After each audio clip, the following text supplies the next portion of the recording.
Hello, everyone, and welcome to the Gamestars League Season 1. I am Lee. Joining with me is none other than Teddy. Teddy, it's now game day. We've got all the decider matches. Not all of them, of course, because we need to leave some for Fridays, because, just to split up a little bit. But we do have groups A to D decider matches, and it's going to be curtains for some of the teams, and a few of the others will be progressing further.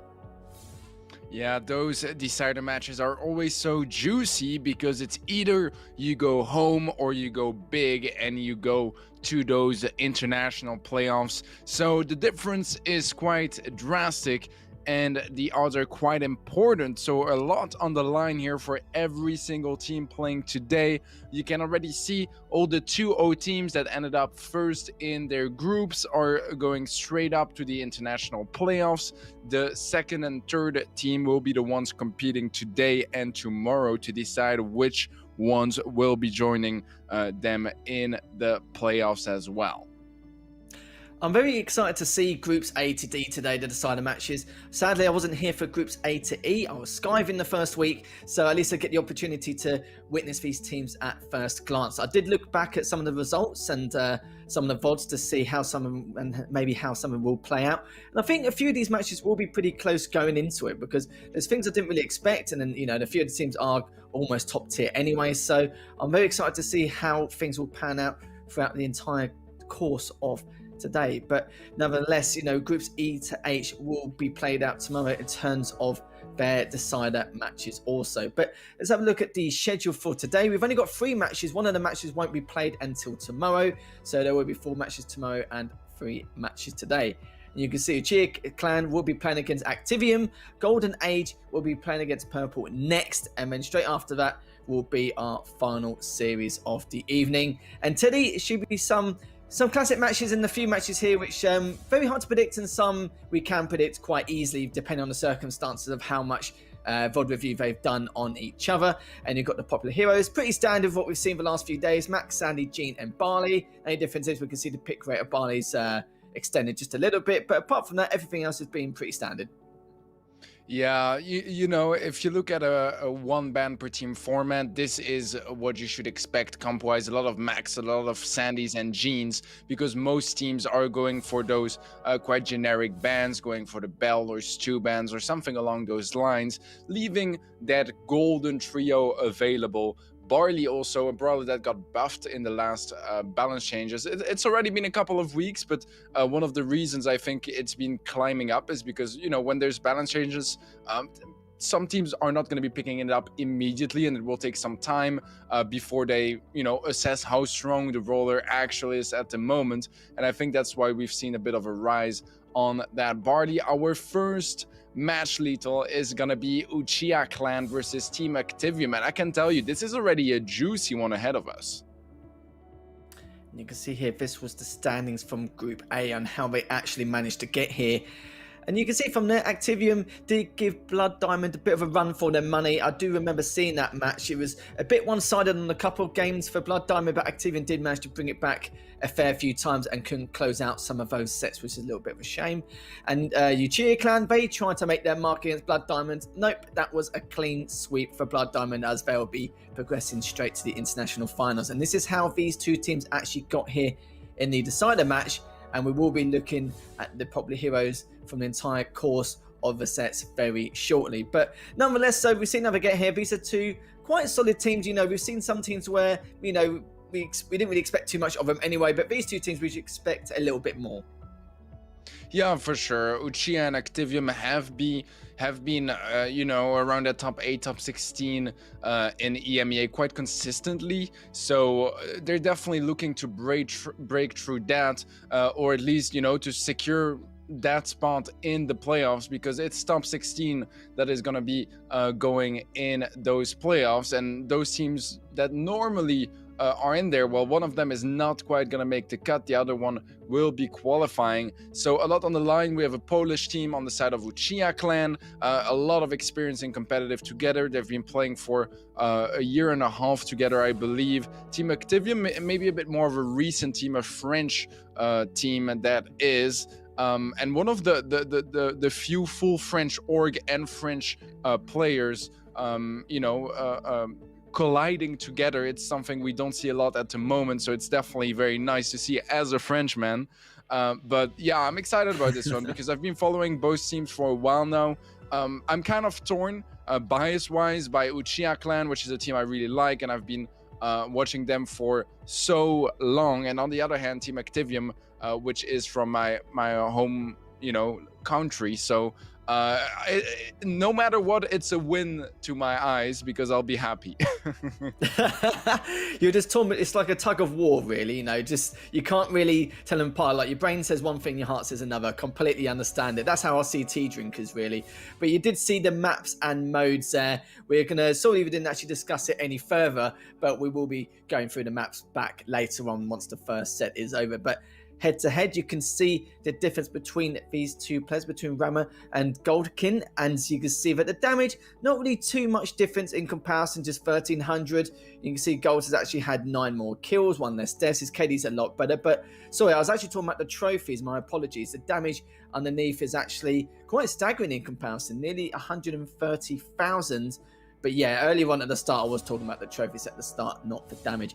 But yeah, between the two, not really too much difference there. It's just you can see that one of them's actually had a bit more map presence, and that was literally about it. But kills and deaths, again, a little bit more on the side of your cheer clan, but we'll see how it goes forth. And we can see the bands come in, the Stu and the Bell. Not really too much difference here. Not really too much of a surprise, shall we say, Teddy? Yeah, those are pretty much the go-to bands at the moment. We see a lot of double bell bands as well. Here it's going to be the Bell and the Stu. I think we've gotten quite accustomed to those bands, and it is going to be enabling that golden trio, as I like to call them, Gene, Sandy, and Max.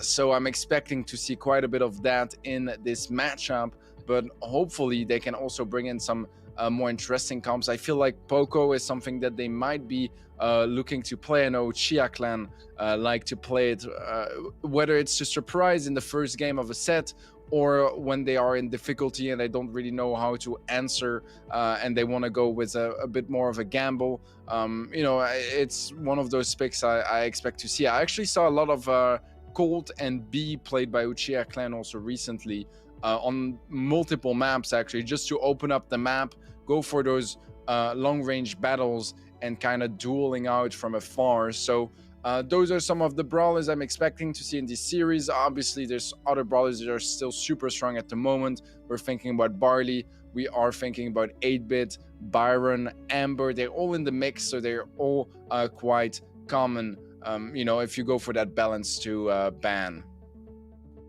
They can still risk, hiding their comps for a future round, but I don't think this is the time. You were mentioning it earlier, these two teams are quite close together.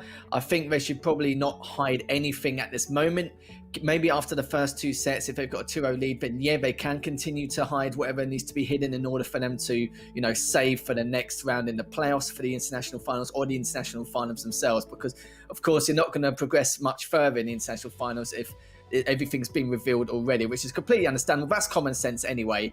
But yeah, between these two, I don't think they can really hide too much. It's going to be like a no holds barred situation, and I don't think either team wants to have their opponents to have the momentum swing in their favor. It's a huge amount to talk about here, but it's a shame we didn't really talk about the modes and maps at the moment. If we can go back to it, that's great, but if not, that's fine. We can go back to it after set number 1, after that result, and then we can talk about the other 4 sets there anyway, so that shouldn't be too much of a problem. But apart from that, I'm very excited. This is one of the decided matches I'm looking forward to, and the fact that it's the first series of the day, we couldn't really complain. No, for sure. I think it's 2 teams I really enjoy watching, and I've been keeping an eye on them for the last year or so. So I'm all down to see them competing here for a spot in those international playoffs. It's just a big event for those teams. They are teams that have had some results, but have struggled to make it past the qualifiers, for the Brawl Stars Championship, that do once in a while get some results in some community events. But this could be a huge opportunity for both teams, and they are going to have to play their best if they want to stand a chance at seeing those playoffs. Yeah, Uchiha Clan are known for being one of the best Polish teams at the moment. I think they placed first actually in their national qualifier, which they did. And Hmm. Activium are like the number 3 French team, so pretty standard from there. And Uchiha Clan, that's where they need to progress further. Obviously, not nationally, but there's a lot. It takes a lot of experience and takes a lot of time to try and progress. There's a lot of these situations you place yourself in terms of strategy, tactics, or how to push your team to the next level, to the next tier, shall we say. It takes a lot of work. It's not an overnight thing. I mentioned it a few times before during the week, but it depends really. But this is going to be a hard matchup. There is some other decided matches where they probably wish they were in those matches instead, but the table's been set. That's all they can do, sadly for them, because we did have that group of death and group F as well. At least that's one group they're not going to be involved in anyway. They're probably sweating a little bit from that and wiping the sweat off their brow, thinking, thank goodness I'm not there anyway. So this is literally the next best group for them anyway, apart from group F. But I look forward to seeing that tomorrow anyway. But going back to these two teams, do you have any predictions on what to expect? I know you got your heart on the sleeve, but it's one of those brain plays really. You got to think about exactly from your head what you expect. I know who you want to win, obviously, but there must be a part of you where I think that be on the other shoe. Yeah, I think that for this matchup, I'm gonna go on the side of experience, and I would predict that Uchiha Clan should be able to close this one either pretty comfortably or with a fight. But I do feel like they are the better team and the more accomplished team as well. They're a bit more versatile. They have a lot more experience, especially for those larger events. I don't really reckon Activium did any events of this size, so I'm gonna have to go for Uchiha. I'm hoping to get surprised by Activium, but I feel like Uchiha is just in a better place right now. What do you mean by better place overall? Do you mean like just in terms of experience in a competitive scene, or the amount of tournaments they competed in, or just from what you've seen from their comps and what they like to select and do? And because you could say that for the opposite on Activium, they've got more VODs to watch and prepare for when they've seen Uchiha Clan play in numerous tournaments. But then again, Uchiha might not be, like that, because they haven't got as much to research. Mm-hmm. They might have, more of the fundamentals, the mechanics, the tournament experience, the competitive edge in terms of like what they want to do to try and progress. Is it just a lot of things here and there which just adds up as a whole to why they should be potentially actually taking down Activium? Yeah, that's exactly it. You're literally stealing the words out of my mouth. As I think they're better in most aspects, to be honest. Like, I don't think they're like a lot better at anything, but I do think they have a bit more experience. They also have, and when I say experience, I mean like in this sort of competitive format, with those odds on the line as well, and so much to win, so much to lose. On the other hand, I also think that they are playing as good as they ever have at the moment. They were the closest to qualifying for monthly finals than they have ever been in the past year, and it was for like the 2 last months or so. So they've been on a pretty solid streak. They haven't quite popped off yet, I think, but it's only been up recently. I think the meta works out pretty well for them. I remember them playing a lot of Gene, Sandy, Max. I remember them playing a lot of Colt and B. So those are brawlers that are very popular at the moment, and they're brawlers they're comfortable with. So I feel like it should be a pretty a solid chance for them to take this one home. But I don't want to rule anything out for Activium either, because they definitely deserve to make it to the playoffs too.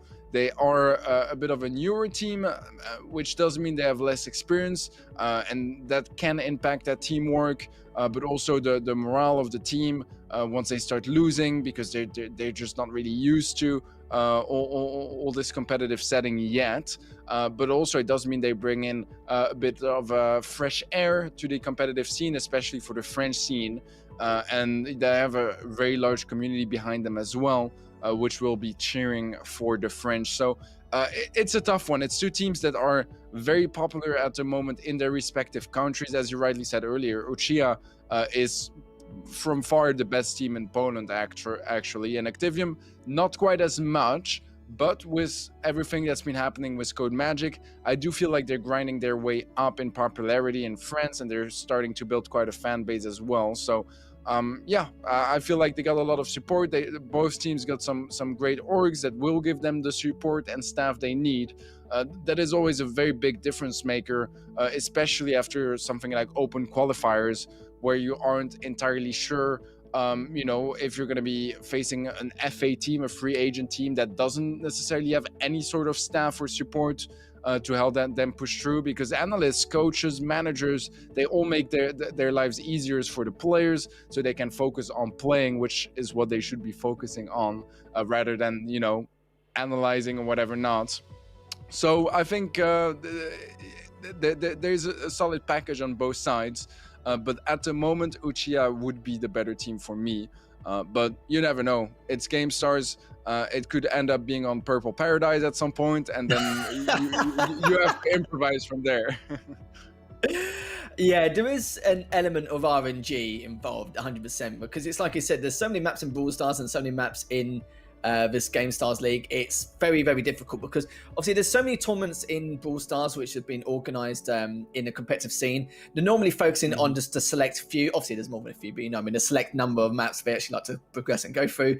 And it's funny because in some games, if someone said to me, for example, I've got to compete on these maps which are normally matchmaking maps, I'm like, okay. All right, well, we'll do our best anyway. We do have maybe the default setups and comps, but nothing so involved that it can turn the tide and sway things in game. It is very difficult. I've witnessed it in the past. I've played it in the past, and it's can be a bit of a pain in the backside after time. But again, the element of RNG can help some of these bottom tier 1 teams against some of the other tier 1 teams or tier 2 to break that boundary. But that's going to be another story. But if you guys have just joined us here for the Gamestars League, we apologize. We are waiting for the players to actually come in and actually get themselves sorted out and ready. It shouldn't take too long, and it will be the first series of the day between Uchiha Clan and Activium. So thank you for bearing with us at the moment. It shouldn't be too much longer as the players are just basically getting ready to see what they can do and giving us a real good showing in series number 1. So don't worry, I know I don't want you guys to, I don't want to jinx it myself, but I could just say, you could get a snack or a brew or something, but I full well know that as soon as you get off your chair now and go to the kitchen and get yourself sorted, the game's going to start, and you're going to be like, oh, why did Lethal even tell me to, get myself, bits and pieces here and there, and then come back? Like, how dare you? So, I'm not going to say that. Just wait first, and then we'll see what happens straight afterwards. But, Imagine you go get yourself a soda, you come back, and it's a trio sweep already. Like you just missed everything. Yeah, that's. I think I've done that once before, where I've said, you know what, you guys get yourself sorted. It shouldn't take too much longer, and already like one game's already done in the best of 3 and best of 5, and I've gone whoops, that's potentially my bad. Actually, that's your fault for believing me. So maybe you shouldn't believe everything I say. Just one of those things. But yeah, just going back to Uchiha Clan just overall and how they are as a team. You're saying that they've been struggling to qualify here and there. They're still, around that top 16, top 12 kind of area in terms of the EU scene. Do you have any reason as to why they're still struggling to push that next step into the, bottom half of tier 1, or just pushing through in general? It's really hard to say. I think a big part of it, and I think that happens in a lot of games actually, is that the scrimming networks are very separate between tier 1 teams and tier 2, tier 3, etc. So you will have lower quality practice, which does mean that you are going to be a bit behind meta wise and just practicing at a lower level, which even if you're absolutely killing it in your scrims, well, once you start facing those tier 1 teams, it's not going to be working quite as well because you have a bit less experience against that level of play. And you have faced less scenarios and tactics that only happen at the top of the top. So that would be the first things that come to my mind. I feel like mechanically they could be, that's the thing I think for both teams here, is that in every single aspect they could be a tier 1 team, but they would have to compensate in some other aspects and really excel there. Some teams are going to be like masterminds when it comes down to comps and to strategy and to have very, very proper executions in game, but they don't have the highest mechanics. They can compensate on those lower mechanics because they shine somewhere else. I feel like all those teams, they're good enough everywhere, but they have nowhere where they particularly shine just yet. They maybe miss a bit of that trademark for that team, where you can say oh yeah, this team, they're the best at this. I feel like here for Uchiha and Activium, that's a bit what's going on here. They are on the map, but they're not yet like a large part of the map.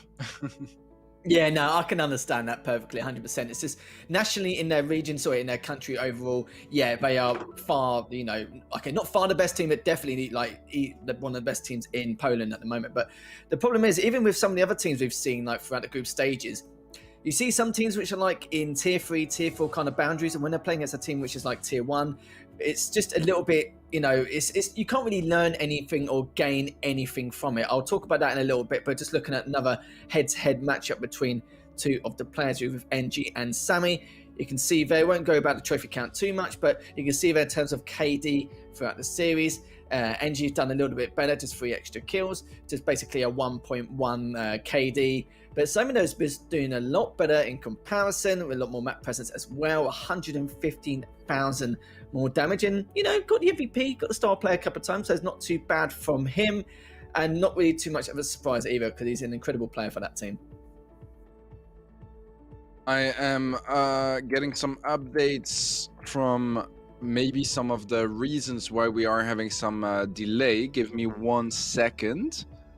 That's all right, no problem. But I'm going to go back to discuss what I was saying about before as well with some of the tier 3, tier 4 teams. It's if when you do play against like one of the top tier teams, it can be very difficult to learn from. Sometimes if the skill gap or the skill ceiling, shall we say, is that large, there's not really anything to gain from it. Yeah, sure, there's mistakes here and there, but you don't know like the main cause of it, the root of the problem. But of course, when you're playing against maybe a team 1 tier above you, then you can clearly see the mistakes which are happening and how to rectify them. And that's why you go from tier to tier, because it's very difficult. But sometimes the skill gap's just way too large between 2 tier teams. For example, someone in tier 1 and tier 4, then that's where some of the mistakes or some of the games end so quick, you can't really discuss with your teammates exactly how and why certain things happen. You can probably get, like I said the other day, like just a shopping list of everything that occurred, but it's still very difficult to rectify so much over a certain amount of time. It's a lot to talk about there. But we talked about Cheer Clan a lot, and their past, and potentially why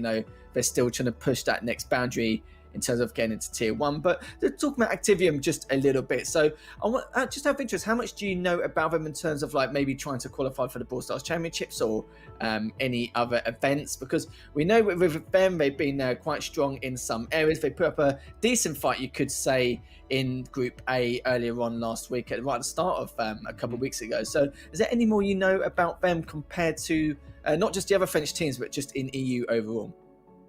Very often the French competitive scene, and it's in a lot of games as well, actually, it's kind of funny, but they will rely a lot on their mechanics rather than like deeper strategies. So mechanically is really where they tend to shine. And this also explains how Activium is doing so well, considering their lower experience as a team with this current roster. So that's something to keep in mind as well. I want to change topics real quick and update you guys with what seems to be going on, because I am checking all over social media and also some like other events and stuff, and it seems like it's the same everywhere. Basically, people are getting insane lags, like it's taking minutes to load into the game. It like when they press a button, it takes minutes before it switches off. So imagine when you click on changing brawler, and then you click on your brawler, and then you confirm, and then like if it takes multiple minutes for everything, it's going to be a bit of a tedious task, and that seems to be the problem. And I've seen also that some people are like having insane lags in game for no apparent reason. So it's looking like the game is having some little problems right now. And I did see some developers saying that they are working on it, or at least looking into it. So that's as far as I know. It might not be the deepest insights, but it's all about I know, I see everyone on Twitter saying like, I can't play on my device, etc. I can't start matches. So not entirely sure when this is going to be fixed, but I think we are going to go for a short break as we try to figure out what is going on and when it will be fixed, so we can get started with our decider matches for today. See you guys in a bit.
show back. Yeah.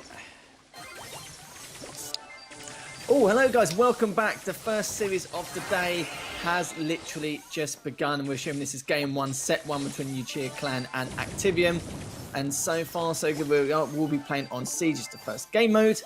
We're going to find out what can happen here. As you can see, the first bot will not be appearing. It is tied. And we're going to see what's going to happen here as only a minute has passed. Yeah, the first siege bot indeed was a tie, which will lead to a much bigger second siege bot than usual. Both teams pretty close bolt-wise so far.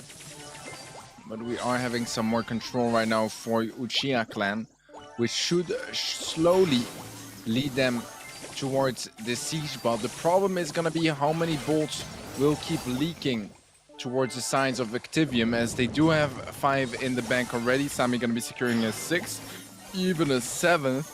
And now suddenly, sure, there's a level 13 siege bot going the way of Uchiha, but if Activium defends this one properly, they will have a 6 or rather 5 bolt lead for the next one. So it's not a bad situation on their end either.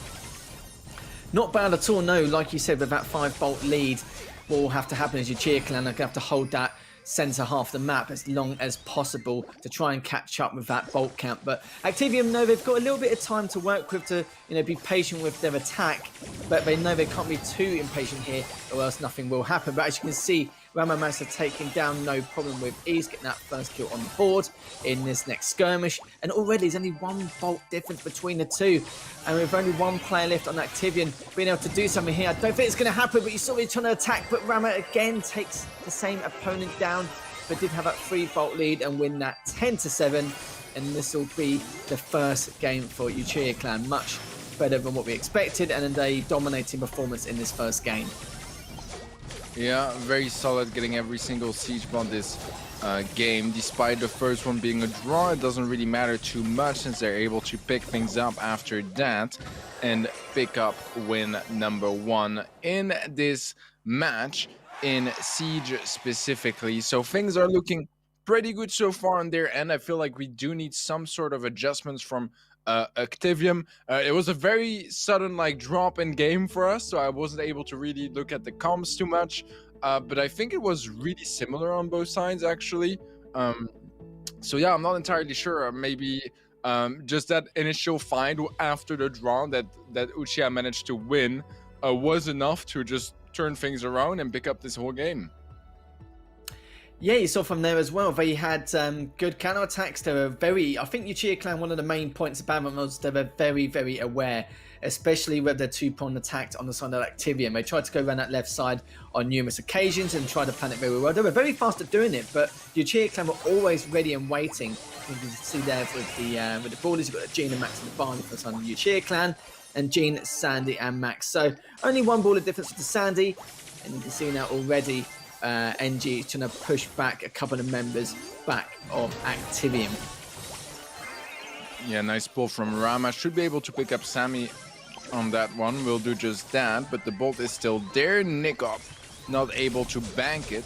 And that could be the opportunity for Uchiha Clan to get in a bit of a better position. Rama has the pool available as well. Things are looking pretty bright for Uchiha right now. Yeah, not too bad at all. Also for the Uchiha Clan, a couple of their members were just purposely getting attacked by the siege bot just to delay things a little bit further, which is perfectly fine for them.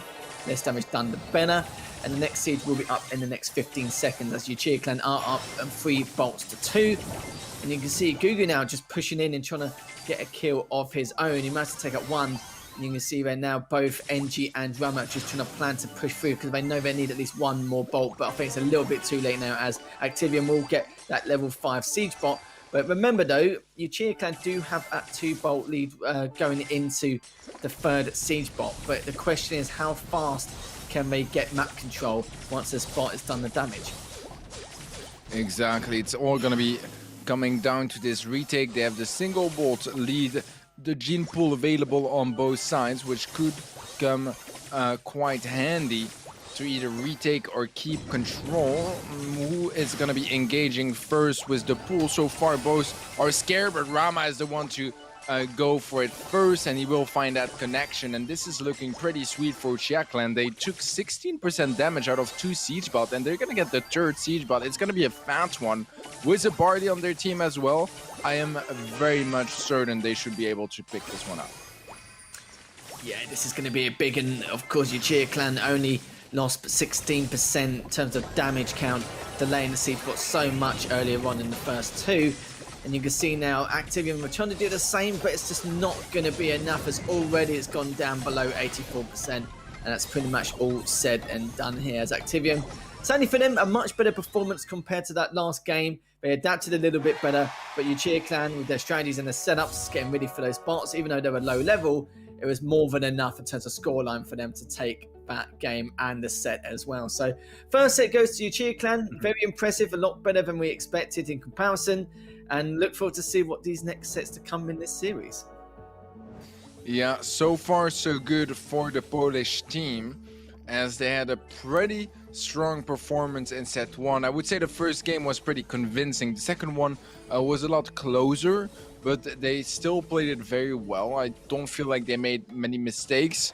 Maybe, besides losing the initial fight in the first siege bot, the second one for the retake was a bit messy, but in the third one it was very well played.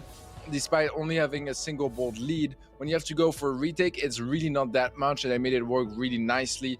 I think a big part of that success was a nice pull from Rama that really opened things up and gave them a lot of map control, the man advantage, and all that good stuff. Damage-wise, pretty even stuff, it seems like, for the siege bot, but to the players, it is completely different, actually. 100,000 damage lead, that's double in favor of Uchiha Clan. Really interesting, considering I'm not entirely sure if that stat is working actually for the damage on Ike, or is it damage on Siegebot? I'm not entirely sure, but yeah, not too representative anyways. Yeah, you saw there 18 kills to 3. Even if you got half the damage, you should get at least half the kills anyway, which kind of proves that on the side of Activium, they were poking and prodding, but not really getting the cleanups they so desperately required on numerous occasions. But no mucking around here, Teddy. We are going to go into game 1 of set 2, as already Activium is trying to get that mid control, being a little bit more aggressive, but NG's just taking his time. It's only on 336 HP. Sammy just managed to actually take him down there. And now Uchiha Clan are up 3-1 in terms of gems, soon to be 4. Yeah, they have a bit more control as well, but some nice attacks from Gugu will put some extra pressure, as he is going to get closer and closer towards that super. Rama is going to deal devastating amounts of damage. Oh, look at that. The one tap from Rama to nick up from afar. That was quite a shot. If he can get some more of those onto Gugu in the center, it is going to be a quick fight. We have the Peep going through to take down Sammy, take down some cover as well, and maybe give a bit of an easier time to NG on the left hand side. Look at this, man. You have the damage booster, you have the Ruffs buff, everything onto Rama. They are really just betting on that one horse in the center area, and we'll see if he's able to find enough value off it. And they need to make sure that Activium don't catch up in terms of gem count, because it means they can't just give up the centre half and then just pull straight back and maybe trying to force Activium to engage in a battle which they do not want to take. But it looks like that's not going to be necessary. It should be okay. You can see they're so tempted to go for those gems in the middle, but Sammy's just trying to keep them back. But looks like Rama will be able to get a few and keep them at bay. But of course, it's not enough for Activium to sit back and wait for the next couple. They have to push in. It's going to be a 2v3 scenario as Sammy is going to try and push in, see what it can do. He's been taken down. Gugu has already stopped. He's realised that he's definitely not going to win that next battle. It's pretty much a numbers game towards the end. And already Uchiha Clan take the first game of set number 2.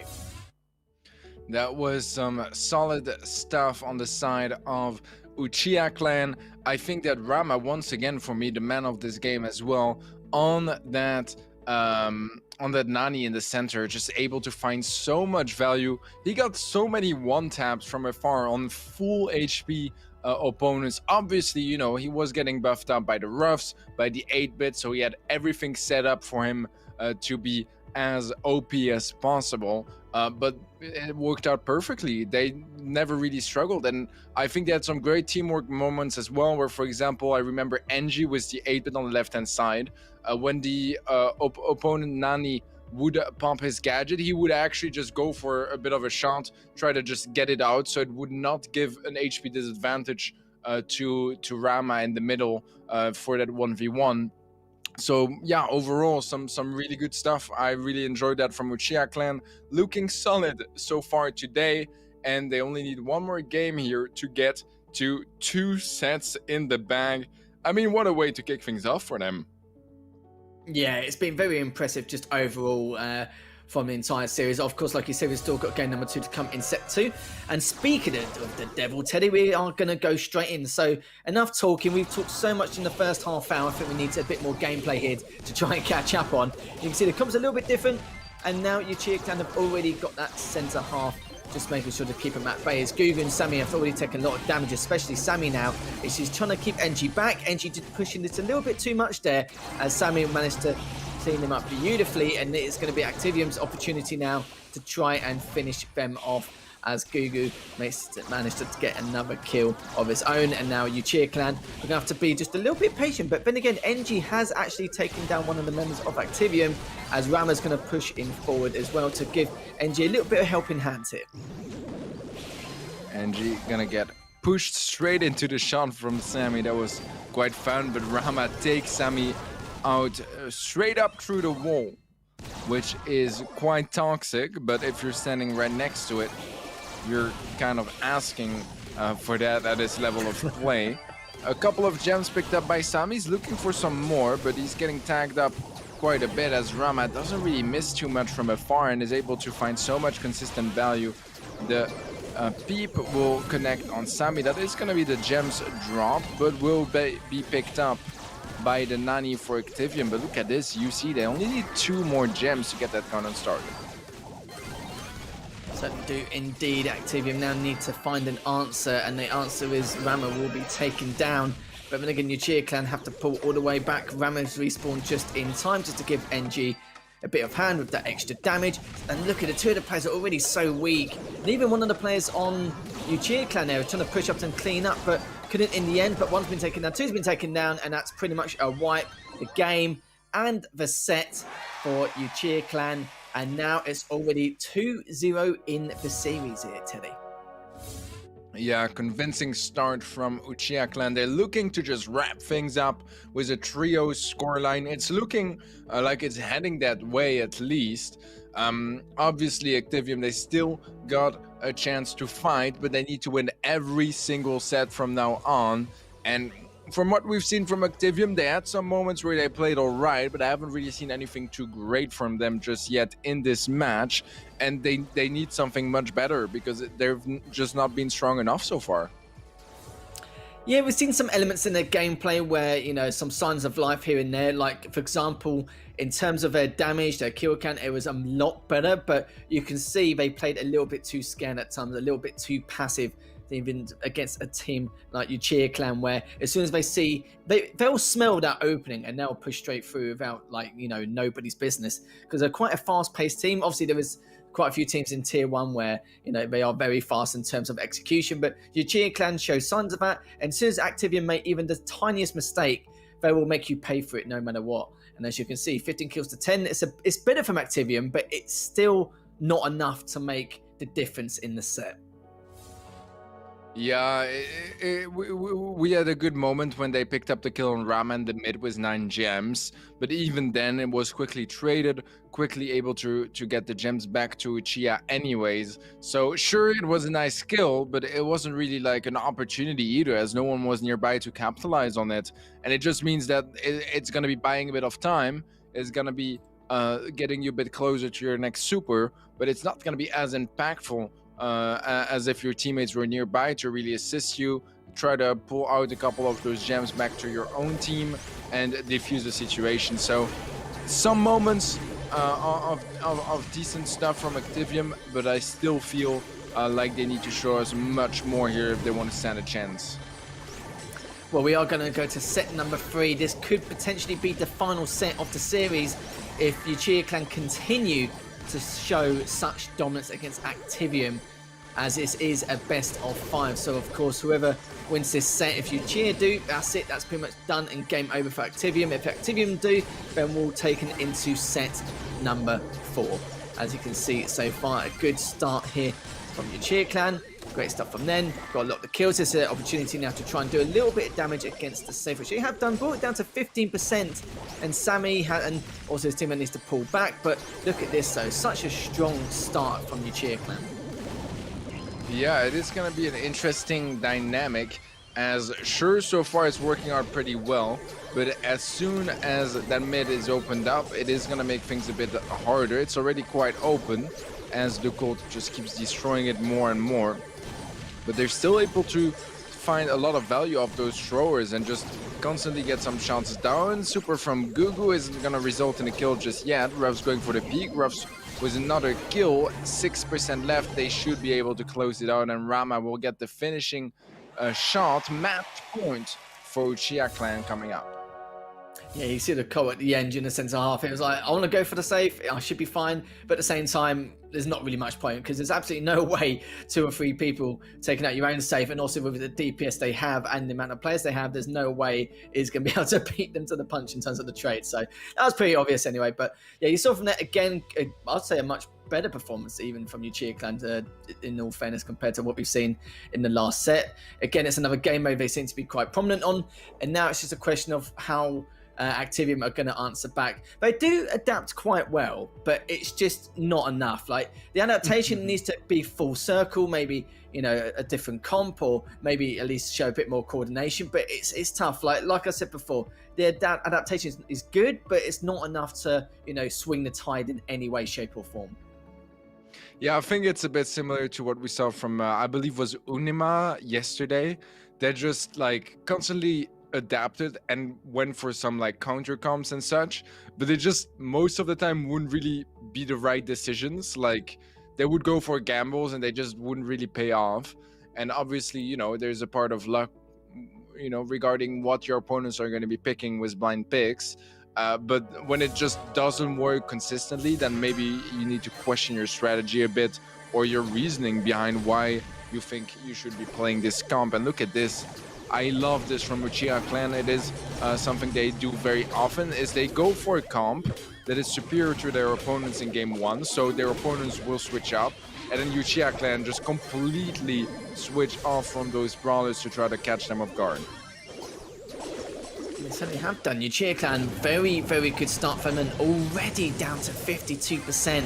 As NG now, it's just been a bit of a nuisance here. Even though it do a bit of damage, he actually takes down 2 in the process and already going for the safe here, Teddy. It's only on 15%. It's pretty much all said and done here. But will NG be able to finish up? Yes, he does. And you are absolutely right there, Teddy. What a quick finish. You are right. They were definitely not mucking around in this series. They're not trolling. They're not trying to do anything. They just want to get the series over and done with, and just create a statement for the other teams out there. So well played to Yuchia Clan there, but commiserations, of course, to Activium. Yeah, I feel like, you know, this matchup could have gone the other way around if Uchiha Clan was having a bad day and Activium were having like a super good day. It does seem like Uchiha Clan is just playing pretty well, and against that, Activium, even with their most valiant efforts, they were just not able to find a lot of value of anything. Look at NG just wilding and jumping between players, taking them out, getting some damage at the same time on that safe. And you love to see it, you know, because it's 2 times 100% damage and the safe has 45. You end up having the perfect 90,000 damage. It looks beautiful and satisfying as Uchiha take this one home and concludes our first match of the day. Yeah, so not over 9,000, but I can accept 90,000. It's fine. It's like the perfect number almost, apart from that one. 12 kills to 5. Again, Activium, you know, showing the damage, but not being able to finish off a lot of their food, which is a little bit of a shame there. But, you know, I wish Activium luck, you know, in the future with their future endeavors and what they get up to in terms of future tournaments and events, because they did have a good showing. It's just there was a few minor things which could have created a huge impact in their gameplay when they watched these VODs back. Yeah, I agree. And one of those moments when was that Rama versus Gugu mid fight for the retake at the end of game two. I think we should be seeing it soon-ish. Never mind. Well, anyways, it was Rama to hit the pool while he was the one attacking. He didn't have like max movement speed or anything like that. So it wasn't a fight he was really supposed to be able to win. But he made it work, and that made a difference. And I feel like that's something we just saw a lot in this match. Indeed, it has done. But yeah, I look forward to see how Uchiha Clan play in the future, especially in the playoffs, and how and if they'll be able to qualify. It all depends on who they'll be playing against. You know, could be playing against anyone here during the Gamestars League Season 1. And considering the caliber of teams we have, you know, it will be quite tight-knit. But Uchiha Clan, I would assume that, you know, trying to get to the top 16 shouldn't be too much of an issue here, considering what we've seen and, you know, how much they've improved.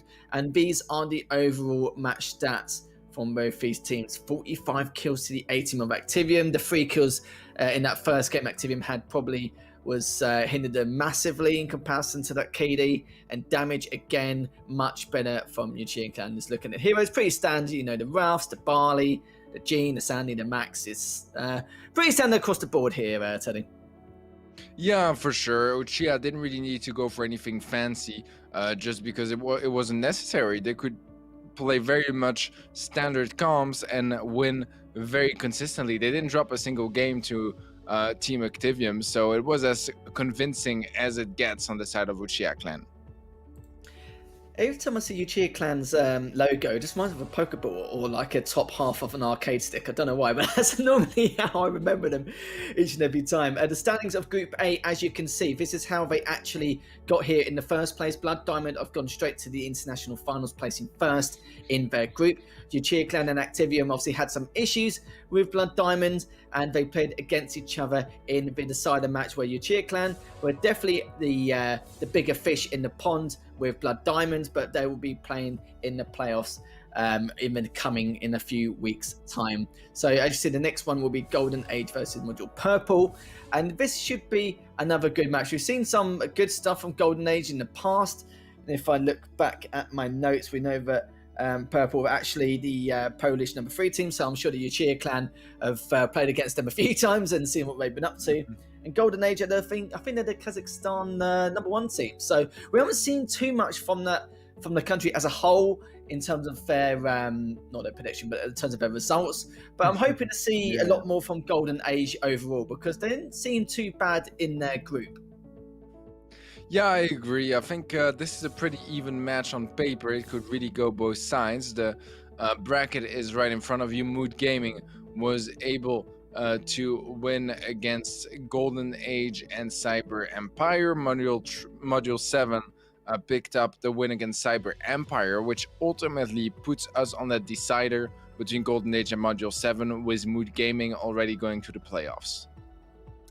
As you can see there, Golden Age and Module 7 have actually already played against each other, and that went straight to a set 5. I think that was probably one or two series where it did go to a set 5. It was back and forth between both these teams, and I think I remember watching this back when it was you and Ready Set casting it, and it was a pretty good series nonetheless. So hopefully, you know, knowing my luck now, it'll probably be a 3-0, but hopefully that won't occur in the slides. But popular heroes, you can see, I think the bits that stick out is, you know, Alpine Gold selecting Gene 7 times. That's actually a huge amount compared to the other brawlers, which are normally like 1, 2, 3, sometimes a 4. You got AJ Alvarez selecting Sandy 4 times. See you again selecting Max 4 times. Again, the brawlers are pretty standard, and it's been quite evened out. It's just Alpine Gold selecting Gene. That's 7 times. That's quite a lot. I think we know who his favorite brawler is. Yeah, exactly. And you know, I think if you have less than 2 picks on a brawler, or like on each brawler, it does show a lot of versatility.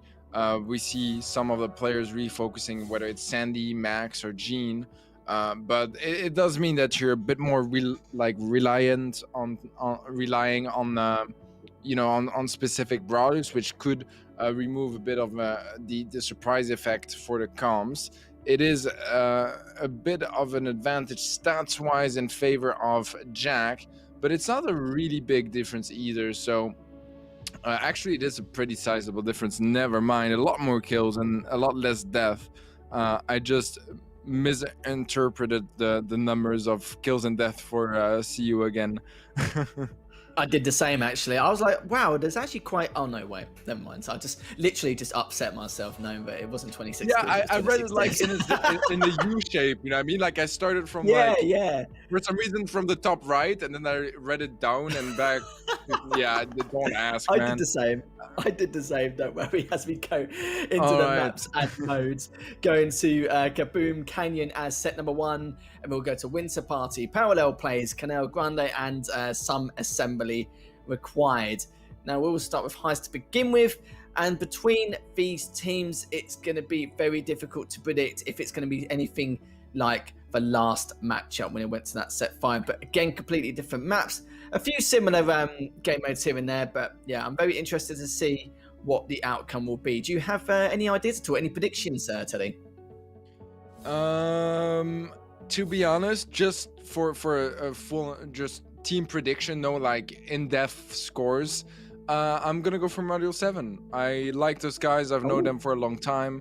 I feel like the match they lost in the semifinals. It wasn't their best performance, and it was still super close. So I'm gonna say they win this one. As you can see, the bands, both teams have actually selected Bell. So, you know, to be fair, we see a lot of Bell anyway. So that doesn't surprise us in the slightest, you know, in terms of the range and the brawler himself. It's can be a bit of a pain in the backside to deal with on certain maps. But we'll have to see what these guys can do here. So you reckon Module 7 can come back from this? Because I think, if I remember rightly, Golden Age did take it 3-2. But, you know, it's very hard just to say, you know, you lose by one set, you know, can make all the difference. Sometimes that can happen depending on the maps. Like I said, some of these are ladder maps, so it's hard to predict. But if it's more on the competitive side, maybe Module 7 can put up a much better fight. Yeah, I hope for that. We'll find out soon enough anyways. But yeah, Golden Age, they did definitely show us some nice stuff. They were one of the first teams from the smaller countries as for Brawl Stars competitive, you know, to really impress me. Where was there like, okay, I expected, you know, them to not play that well.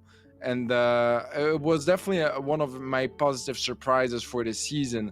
And I'm excited to see them at play again against Module 7. As we talked about earlier, they had a really close semifinal about 2 weeks ago. It could definitely go the other way around. You know, I mean, I feel like the set scores are usually more reliable than the game scores, if that makes any sense. Yeah, that makes sense. Yeah, I'm gonna go for Module 7 on this one. I feel like they can make it work. Yeah, it's just very difficult to predict for me in terms of like what the outcome could be, because they are two teams where, you know, they rely on the momentum quite a lot. You know, it did shift both sides on numerous occasions.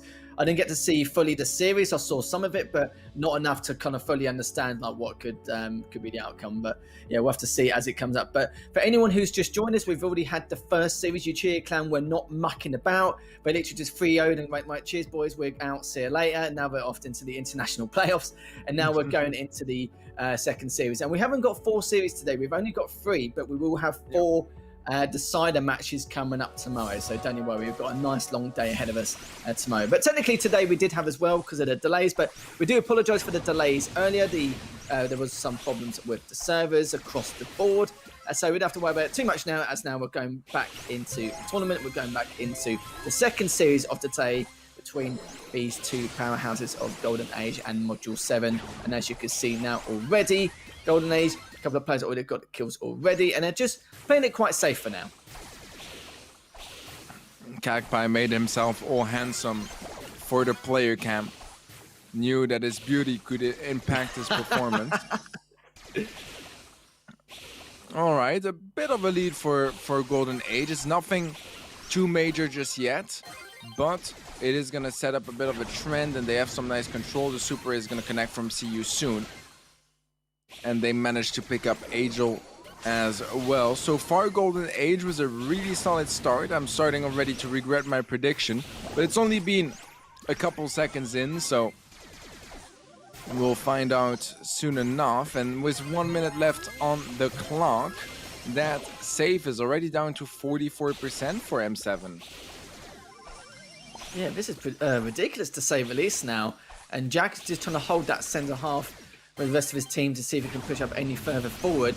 But already, see you soon. We'll definitely say see you later to Cappy because he's got taken down himself. Did enough damage, but it looks like Alpengold doesn't really want to, push that too much here, which is slightly understandable. See you soon. Only taking down half damage. Alpengold is just trying to recover himself. He's under 1,000 HP, but he's been slowed down quite a lot, and Jack managed to take him out there. And look at this, 30 seconds left, and still Golden Age need to try and find an opening in order to push through, as Sterling has taken one for himself. Cappy takes out See You Soon. So it's a trade-off back and forth. Sterling gets another one to his name, and Golden Age could try and push up a bit more here to clean up, because it's 43 to 44% here so far, Teddy. And already Sterling's hoping to try and find, again, another opening, but already done a nice tickle of damage right at the very end, left on 32%. But then again, Golden Age brought it down to 30, and Module 7 are the ones who take the first game of the first set. And you saw one of the players just put literally facepalm straight after that, and I probably would have done the exact same thing in my case. Man, it was so close in this game. So many turns of events, as you would have one team picking up the advantage again, the other one coming back with a push, getting like a 1% lead, and then vice versa. It happened like 5 times in the last 30 seconds of that game. So yeah, definitely a fun one to watch, despite a bit more of a stalemate early on. It is something you can expect on this map. And it just is the way it is. So Module 7 was game 1 secured.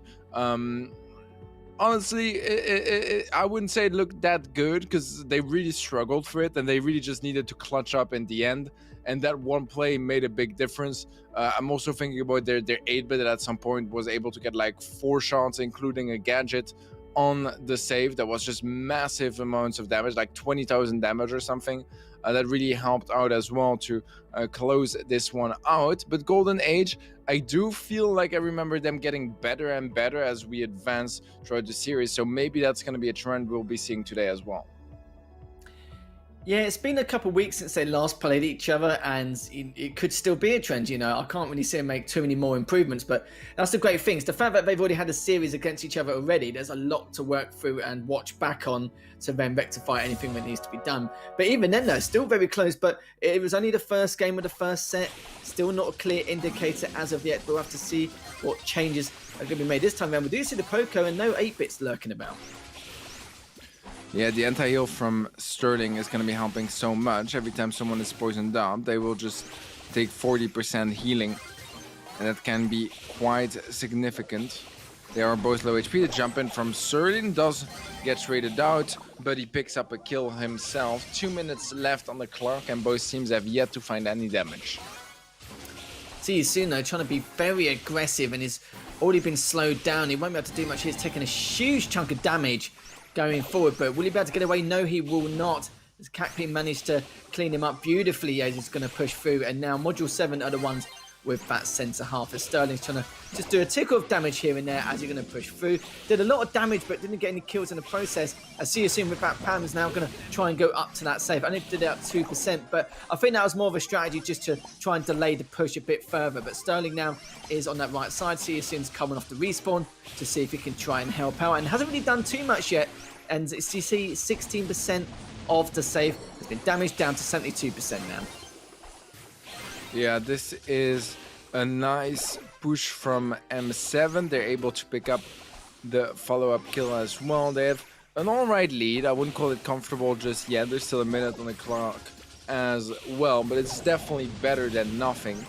And Module 7, they are so good at defending so far. They're not really losing any central control. Now, See You Soon, just as I said, that picks up age-old Jack is going to be next to 4, and Kekpai not able to close down that Ike.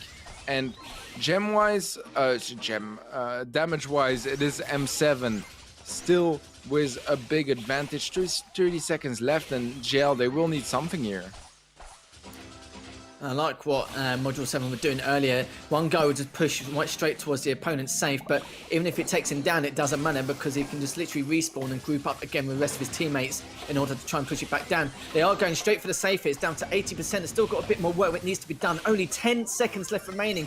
Will they even be able to stand a chance and even be able to do this here? It's taken down to 58, but it's not going to be enough as Module 7 take game number 2 and set number 1 by... I would say the performance was a lot better in comparison to that first game where they were only struggling just a tad. Yeah, I think it was pretty even across the board so far, pretty consistent. Nothing too flashy on their end either, but mostly just really good teamwork, really good awareness, and really good decisions that make the difference in this one for me. They certainly have done indeed. You can see Module 7 were just a lot more patient with what bounce they were going to take, and did pick some of the players apart. I think it was more just due to the fact that Module 7 were waiting for the mistakes to happen whilst trying to force out the first mistakes, and it happened on a number of occasions. You saw Sterling there, it was a good push from him to get that first kill on the board earlier on in that game. And then Cappy did such a great job with some of the flanks and some of the doubles he got as well.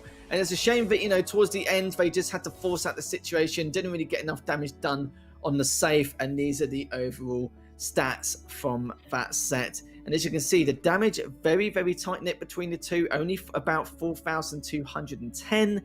And in terms of the safe damage, Module 7 did just below 10,000 more. But even then, the kills were very similar. Everything just almost identical. So it's good to see a very close matchup in terms of stats, which will lead into our next set. And obviously another close set to begin with.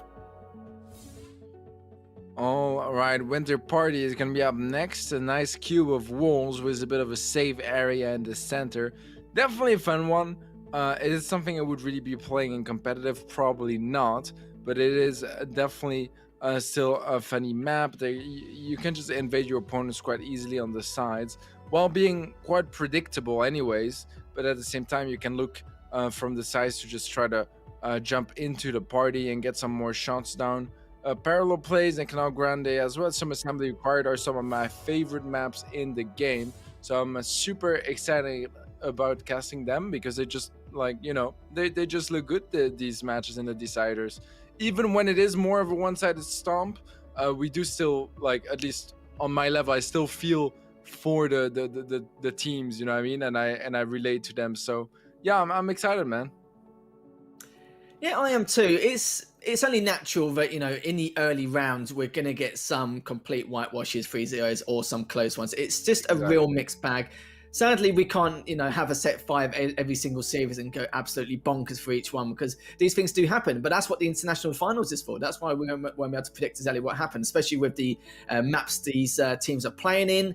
And it's just nice here because it technically feels like a nice big open tournament as well for all of them. So, you know, some players will do it for the experience, and even if they don't do too great considering the circumstance of how low tier they are. But then again, the competitive aspect is there even with some of the ladder maps being involved in the rule set.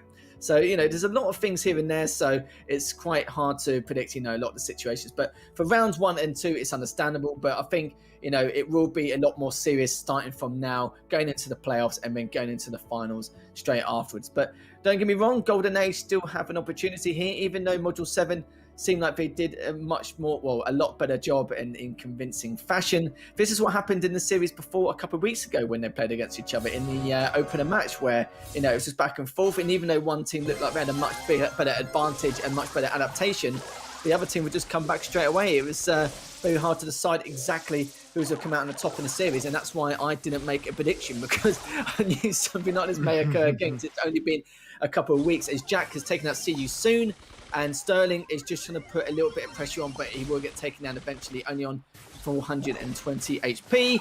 And as you can see, AJL does clean him up beautifully. Yeah, the super is available on to Jack. He could open up the goal a bit more, and we'll do just that. Super from Kakbai, I believe. And this is going to be the goal for M7. So let's start in Brawl as well. They have still one to score if they want to get this the cleans 2-0. This is going to be a successful defense for the most part. Alpengold is able to get the trade. It's a 2-on-2. The super from Sterling coming on as well. This should be a goal here indeed. Alpengold able to get that angle, get that ball into the net, and tie things up in this Brawl game. Of course, next goal wins. Cappy takes that see you soon, so it's only one member down. Alpengold gets to train. Cappy takes another one, but Alpengold still managed to push him through and then get the second goal and the game for Golden Age. So, you know, Module 7 had a good start, but all of a sudden, Golden Age has completely turned it around. And that's exactly why I said earlier, I'm not going to predict what's going to happen. Yeah. I feel you. Predicting is just an easy way to make yourself enemies, to be honest. Because, like, you know, most of your allies and friends are not going to be tweeting like, you know, the nice one. It's not exactly going to be working that way. But yeah, so far so good from Module 7. One more, it's going to be 2-0 in sets. And then we're seriously starting to talk about just closing out that entire match. So we will find that out shortly. I feel like overall, overall, I do believe that that Module 7 played better. And it is translating in the scores as well. So not too much to complain about here. Yeah, there wasn't really too much to say. That game did get very quick. Like, Module 7 had a good start to begin with, and Alpengold with that double and then pushing straight through for the goal. He did a lot of work there for his team going for that second one. But yeah, there just wasn't really too much to say. It literally, like, you know, it was over within a minute, and, you know, it was just very back and forth to kind of decide exactly what was going to happen between both teams. But we'll have to see now if Golden Age can just continue the trend and then just take this map and just finish it off 2-0, because that will be, you know, monumental for them. That will be a nice momentum shift again. Like I said, I feel like both teams do have momentum in their favor, but you feel like Module 7 have more of the structure and the experience, so I have to see. Hopefully they can carry it over from them. But like I said, this is still going to be game number 2. It'd be great to see if Golden Age do take this set and tie things up, because the last thing they want to do is take it to a game 3 and then be down 2-0 in the series, having to come back with a reverse sweep, because we now know how unlikely that is in terms of a team like Golden Age to bring that back. Yeah, I completely agree, man. I completely agree. Golden Age, so far, I feel like we've seen them play better, so I'm expecting better as well now from them. All right, we are ready to hop in. I thought for a second it was double Crow, but never mind. It's Crow, Jesse, and Stu on the blue side. The red side has Amber, Dynamite. I'm not sure what the third is, but that's a pretty wild comp. Yeah, it's not the comp we saw on the sides, but at least we can gather the comps from the map anyway. But yeah, it was a Dynamite. Yeah, you're right. A couple of Stews as well I can see popping there as well. And we're going to see what they can do. He's already pushing straight through, and Sterling just managed to defend that. And he lifted on 952 HP. That was a very aggressive push there from Jack. See you soon. Was taken down there, and Jack is just holding that mid half of the map while he's trying to re-heal. But as he does that, still left on 443 HP. See you soon was tempted to go for the push, but he's decided, you know what, we've got the ball, let's just keep it back for now.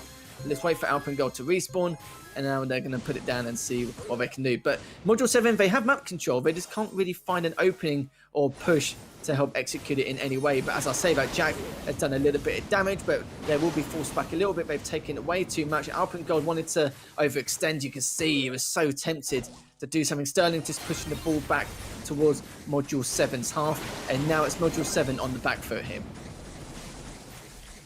Yeah, CGL with a bit of a better defense here will be able to clean things out and start the to you know get some games in here. They need some games in. It is not gonna be working out just yet, but it is looking better and better on their end.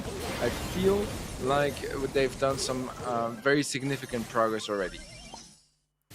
That was very close to kicking it back and forth to Sterling. Sterling managed to defend that with little HP. He's just re-healing now, and see you soon. He's trying to hope some backs up, but Jack managed to take down in the end. Sterling just got a little bit too late, but gets to trade anyway, which is the most important thing. And both Alpengold and Sterling are just trying to re-heal and trying to hold that half at the same time. But one of the players was dropped down to 252 HP, and that was AJ just trying to get back. And Catp now looking to see what he can do with Jack now pushing up as well. Good coordination from Module 7, as in, let's see if they can try and push through if they can. Just kicking the ball to their half just to, you know, make it show there's a little bit more dominance. Alpengold just take down Catp there. And see you soon. Just waiting to see what Jack is up to. He's sitting on that half, but he's taken a huge amount of damage there, and Jack just managed to stay alive We will be going into overtime, but the question is, what is going to happen in this next bout? As Jack's still looking to go for that right side. AJ is on very weak, 1537 HP. And will he be able to take down his? Alpengold is the one who gets cleaned up. And Cacpi, even though he's very weak, he's taking it past to AJ. And Sterling is going to see if he can stop him. It goes between both of those players. And that was, again, yeah, you're right, a great shot there from Module 7 to clean that up. And, you know, it's very rare we see a ball going between both players. But, again, you know, great shot from both of them. As they did try to defend it. They had the right, you know, mindset and the right idea. But sadly, it just wasn't in their favor. Yeah, I agree overall. I feel like it was pretty close, but that open at the end was just a really good outplay from Module 7. I feel like outplays are going to be something they need a lot if they go to those Monday finals. They need to be very prepared. They need to be able to play around the favorite picks of your opponents and just disable them from playing one or two brawlers. So overall, great stuff so far from Uchiyama. I believe they need one more game to secure the set. That's what I wanted to say. But it's been some games quite close, some games not quite as much. But it's definitely an interesting series. Well, your predictions are right so far, so you know you can pat yourself on the back for that. Not yet though, series ain't over yet. But yeah, you're right though. It is set 2. It is going to be game number 3. Golden Age took the first one. Module 7 just slipped in on the second one, but I think the matter is it's the fact that they had a lot more patience and they just couldn't find an opening with all the barricade and the passive setup from Golden Age. But there was just nothing much they could have done there. But as soon as it went into sudden death, they had a lot more room to kind of breathe and then predict the outcome, even though it was a slightly fluky shot. But it's all right, you know, we'll give them that anyway, because they did have that map control throughout that last 30 seconds of the sudden death. So like I said, Module 7 looking very good. And the question is, can they close it out and make it into a 2-0 series? Because that would be absolutely huge for them. It will be a boost of confidence going into set number 3. And I'm curious to what you think going into game number 3, what could happen here, because you saw, you know, twice in a row now, Module 7 have always had the map control, but couldn't really do anything with it afterwards. Yeah, could you remind me what game mode we have next and which map? I don't know if you remember them by heart, perhaps, maybe? I think we've got game 3, that's still on Brawl Ball anyway, and I can't remember what the map is for the third one. I want to say the mode is Hot Zone, but I'm not remember 100%. But we will be going to it shortly once this set is done and dusted. The bushes square. All right, a lot of damage early on though in favor of GL. Maybe the chance to get some better positioning across the board. Some follow-up tags on Jags as well. Lopislaw is gonna be falling on that one, and we have the push coming through from MV7 as they want to keep that control here. So Stealing is able to survive for a bit longer. Dash in from Alpengold is actually not even going to be resulting in a kill, so it's definitely possible for CGL, but it's not the easiest position either. That's going to be Sterling falling to Cacpi. The train is there on the left hand side, but look at that push on the left side. The pull is available, or the jump rather is available on Angel as well. Can't quite capitalize on it just yet, but things are not looking too bad for GL as they're trying to slowly build a bit of a retake. But M7, they're really solid at just cutting them down in the process. Yeah, Jack's done so much damage across the board in that right lane, but now he's had to pull back. He's got that defensive setup. He's going to see if he can finish off See You Soon. If he can, he's only half damage, but now he's been taken out. Jack's again another kill to his name. Increasing stats beautifully there. Alpengold left on 822 HP, but he's been taken down by Cacpi. See You Soon is on the respawn. He's trying to push up ASAP, while Sterling's going to try and recover on that right side. Angel now done a little bit of damage there. Cacpi's going to pass it back to him, but even though they won't be able to push it in any way, shape or form, they now know that at least they can keep the ball on their side, ready for when they go for that push. But again, it's the same problem Module 7 had before, where this defensive setup of Golden Age just seems to not be unbreakable, but they can't really think of an idea on how to at least try and break it. But with the barrier and of course the damage you can do, you can see that Angel just got absolutely fed up and just pushed it straight through there and nicely put it in, and there's only 10 seconds left remaining. It's going to be highly unlikely that Golden Age will be able to do anything here. It looks like game 3 and the set will go to Module 7 here, Teddy, and it will be a 2-0 series lead for Module 7. Yeah, Module 7 looking to go a bit more the distance in as they pick up their second set. 2-0, as you very much rightly said, which does slowly but surely get us towards that match point. That's where you want to be. That's where you're going to be pressuring your opponents. You're going to go for crazier comps, and you can try to abuse that to your advantage. Good shot from Angel early on in that highlight, actually. Nicely set up with the open goal from his super gadget from earlier. So overall, good stuff. M7 getting in a bit of a dangerous situation, or rather putting Gel in a bit of a tough situation. Yeah, Module 7 did have a lot of issues breaking that setup, but they were very, very patient. They didn't try and overextend or try and improvise in any way. They just knew that it was just a matter of time if we just keep it into their half and then, you know, wait for them to make like a vital mistake. Then this is actually it. This is when Angel literally pushed into, taken down both. He knew both of them were on half HP, and Angel just, of course, can just chill and score exactly whenever he likes. And look at the difference, though, here, Teddy. 36 kills to 12. And even though they've only scored one more, this is what I was talking about. It was just, you know, they had a lot of patience. They got a lot of damage. They got a huge amount of kills there. But they just couldn't figure out where and when to push. But Angel just got fed up, had enough. He knew exactly when to make his mark when he jumped in there on goal line and actually taken out 2 of the players on Golden Age. And that was pretty much said and done. That was the opener they needed. That was the opportunity they were given. And now Module 7 are just one set away from closing out this series 3-0 and moving on into the playoffs. Yeah, we will find soon enough. It's going to be playing on parallel plays for Hot Zone. So this is going to be, the third set of the day. Usually first 50% get captured quite easily on both sides, but after that it gets more and more tedious because people can really censor their utility to block you out of position, so it doesn't work quite as well anymore. But it's just Destiny's still a possible scenario. We'll find out soon enough, man. Yeah, it certainly will indeed. Like you said, you know, it's pretty simple at the start. It gets pretty complicated towards the second half, depending on the circumstance and what comps are being used going through onto parallel plays. It will be Hot Zone, so we can damn well know, Teddy, it's going to be a bit messier than we've seen in the previous matchup. But what I've seen from Module 7 in terms of differences from comparison to what we saw in that last series a couple of weeks ago, I just feel like there's a lot more structure, a lot more patience, and the setup seems to be improving a lot more. I think they just got to try and find more opportunities in terms of when to engage these certain fights, because, you know, they clearly are, you know, the better team so far. It's just a matter of what Golden Age can do to retaliate, because it doesn't seem like there's too much here. But, you know, I'm not going to say that yet, because then they'll probably win the next 2 sets and then take us to set 5, but we'll see. Exactly. It's the cursors, the caster curse. As you know, whenever you say that one team is going to be doing this, they do the absolute opposite. It's always the same. It's a pain. But it is 2-0 in favor of Module 7.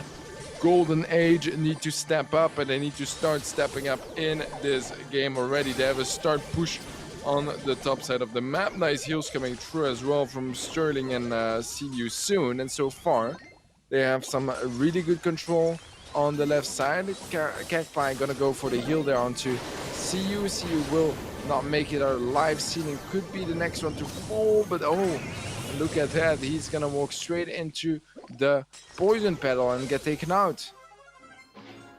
So he has done indeed. Pretty standard. Percentages are quite close between the two. See You Soon and Sterling are just on that right Hot Zone, just trying to keep him at bay.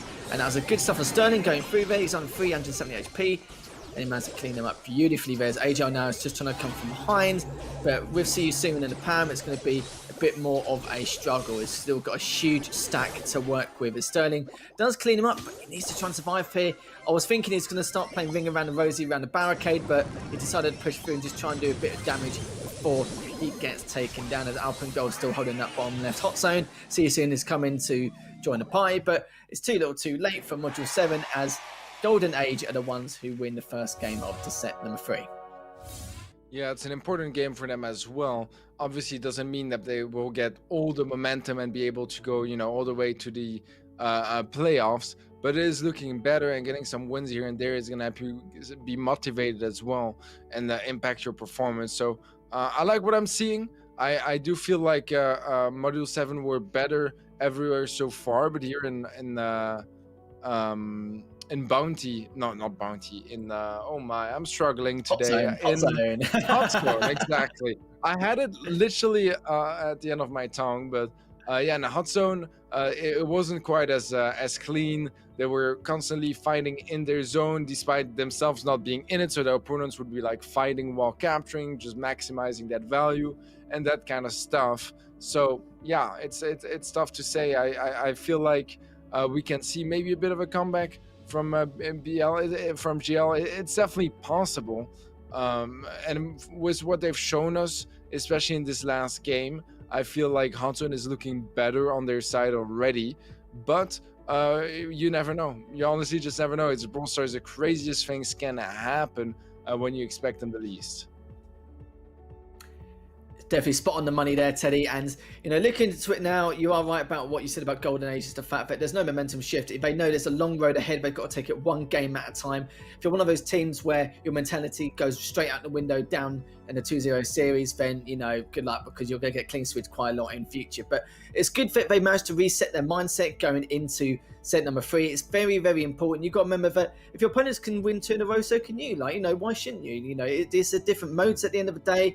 We know that the first 2 modes probably, isn't their cup of tea, but we now know that at least that way with this hot zone and this map in particular, it's quite hard because, even though it's not some of the most competitive maps here, this is where they can be a bit advantageous, being, making some of these games a bit more chaotic. Obviously, there is strategic aggression you can have, and also there is such phrase as organized chaos, but, sometimes a bit of chaos can just lead it to just ridiculous mayhem. But again, like I said, a good start from Golden Age. I hope for them and for their stake they can continue this, because even winning just one set can turn the tide, not just one game here. Yeah, we'll find out soon enough. They're taking quite a while to ready up, but I'm sure it's going to be resolved shortly.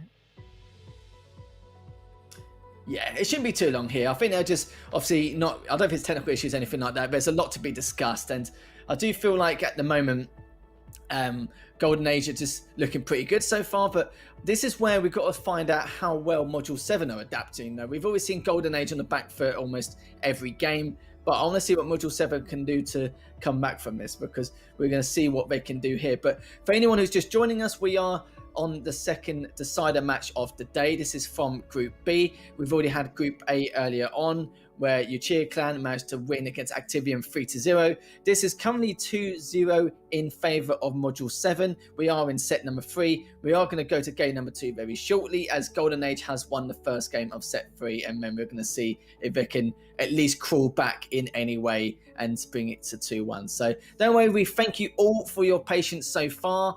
I'm an impatient person, so I'm glad you guys are being more patient than I am trying to get into these next games, so it's all good. But Teddy, what do you think so far? As you can see now, this is going to be one of the very few opportunities we've seen for Module 7 to actually adapt to what happened in that first game. But from what you said in terms of the experience and structure, it seems like it should be something they can do, but it's just a matter of if Golden Age, in terms of their comps and what they do differently in comparison to that last game. Well, to be honest, like overall, those are 2 teams I don't know like super well, just because they tend to be a lot less present in the very big events, because they don't stand a chance in a lot of them, especially when I'm talking like a 1-day tourney or a 2-day tourney with a lot of prize pool. It's just something that like is fun to play in, but they don't really win that very often.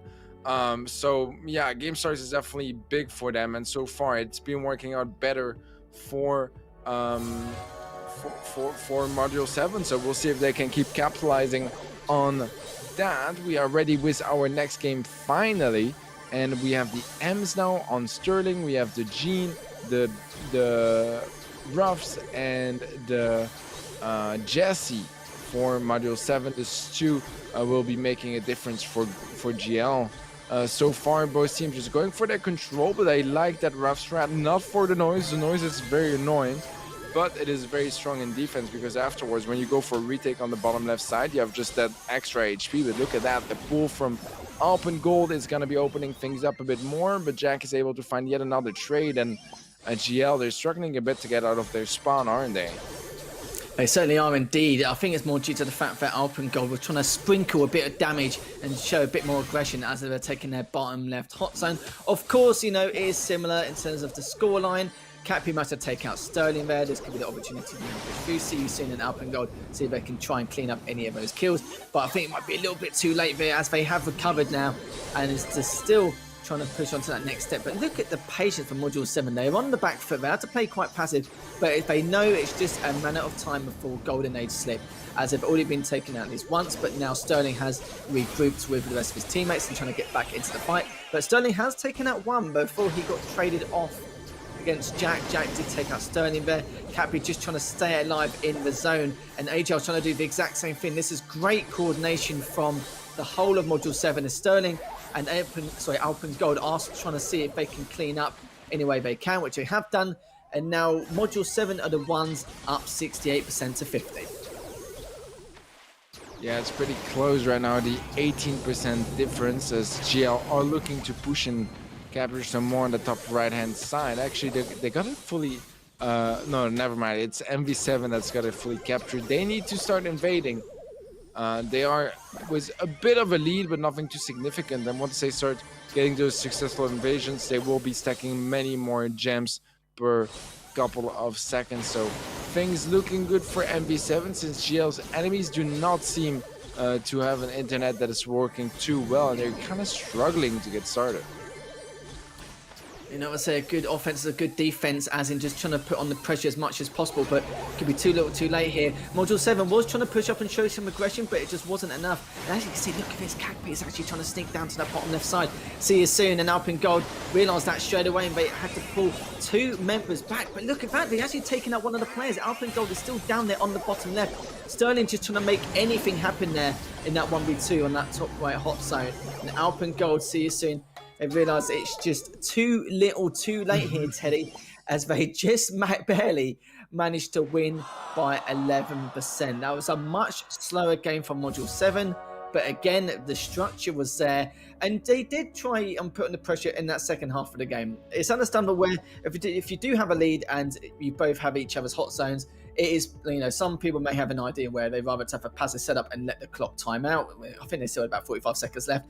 But I still think you should continue to put that pressure on when you see fit. Because, you know, like I said, as long as you keep putting the pressure on and you're keeping it on their half, it doesn't matter because you're going to respawn in the next 5-10 seconds and then you can just continue on from there, which is why I was trying to suggesting that, you know, they should keep that pressure on and try and suffocate their opponents. But they couldn't really. They were on the back foot the entire time, apart from Cacpi sneaking around on that left side to actually pull back two of the players of Golden Age, which is one of the, you know, key factors there. And it left Sterling to try and fight in a 1v2 on the hot zone at the end, but he just, sadly for him, he couldn't do any more. He did his best, bless him, but it just wasn't the case. But now we're going to the last game of set 3. So now Golden Age are really going to feel the pressure, because this could be the last game we actually see them at Gamestars. Yeah, you're completely right. It is match point on the line here from Module 7. Their chance to close this one out 3-0, not give any sets to CG. I mean, you know, CG, I don't think they're particularly looking bad or anything. It's just not really been enough yet. Like, once we got towards those stalemates, they were really struggling to find any value. The pool, I think that I saw a pull. I'm not entirely sure now that I think about it. Something looked like a pull, but I don't think it was. Yeah, I think it was just a regular shot from Crypt Team. Never mind. But finding some good damage, getting healed up constantly. That turret is going to be the doom of Alpengold. And things are not looking too badly for GL right now. They got a bit more control because they have both the bottom left side and a bit more on the top right side as well. But it's parallel plays. It's always going to be close when you start. Yeah, it was good early pressure from Golden Age. I think they were just trying to, you know, when you're on game 3 and you're on match point and you're the one on the back foot, but your opponents don't expect you to see too many standard surprises. Expect a lot more default plays, but it was good early pressure from them. But Golden Age, that lead is dwindling only so slightly. Now only ahead by 4%, but Sterling has put the pressure on. Managed to get that kill there. Alpen Gold is going to try and push up with Sterling. See you soon now. Going to push up against Capri. Capri has to pull back all the way back here, but he needs to continue that pressure. He does have the extra HP in order to force them back, but we can't be seeing this from Module 7. But then again, they do have a lot of time to be patient and wait for See You Soon and Alpen Gold to make that mistake. See You Soon taking a huge amount of damage. This could be their opportunity to try and go through. As he pulls them in, 619 HP. AJL takes out See You Soon. This could be their chance here, Teddy, to now push up and go for that other hot zone. Yeah, right. And now it is quite close. M7 trying to get towards that zone. If they can't get in soon enough, they don't need to defend the top right side. But against an EMS, it's never going to be it's never going to be an easy task, sorry, because it's so hard to get her out of position. 62% here for Big, 56 for MV7. It is quite close. They are definitely struggling a bit here to make it work properly, and we see a lot of names as well. The meteorite coming from the sky, I guess. And so far so good, man. I like Wildrift, to be honest. I just prefer 3v3 and such, and the regular battle royale. I feel like it's more fun.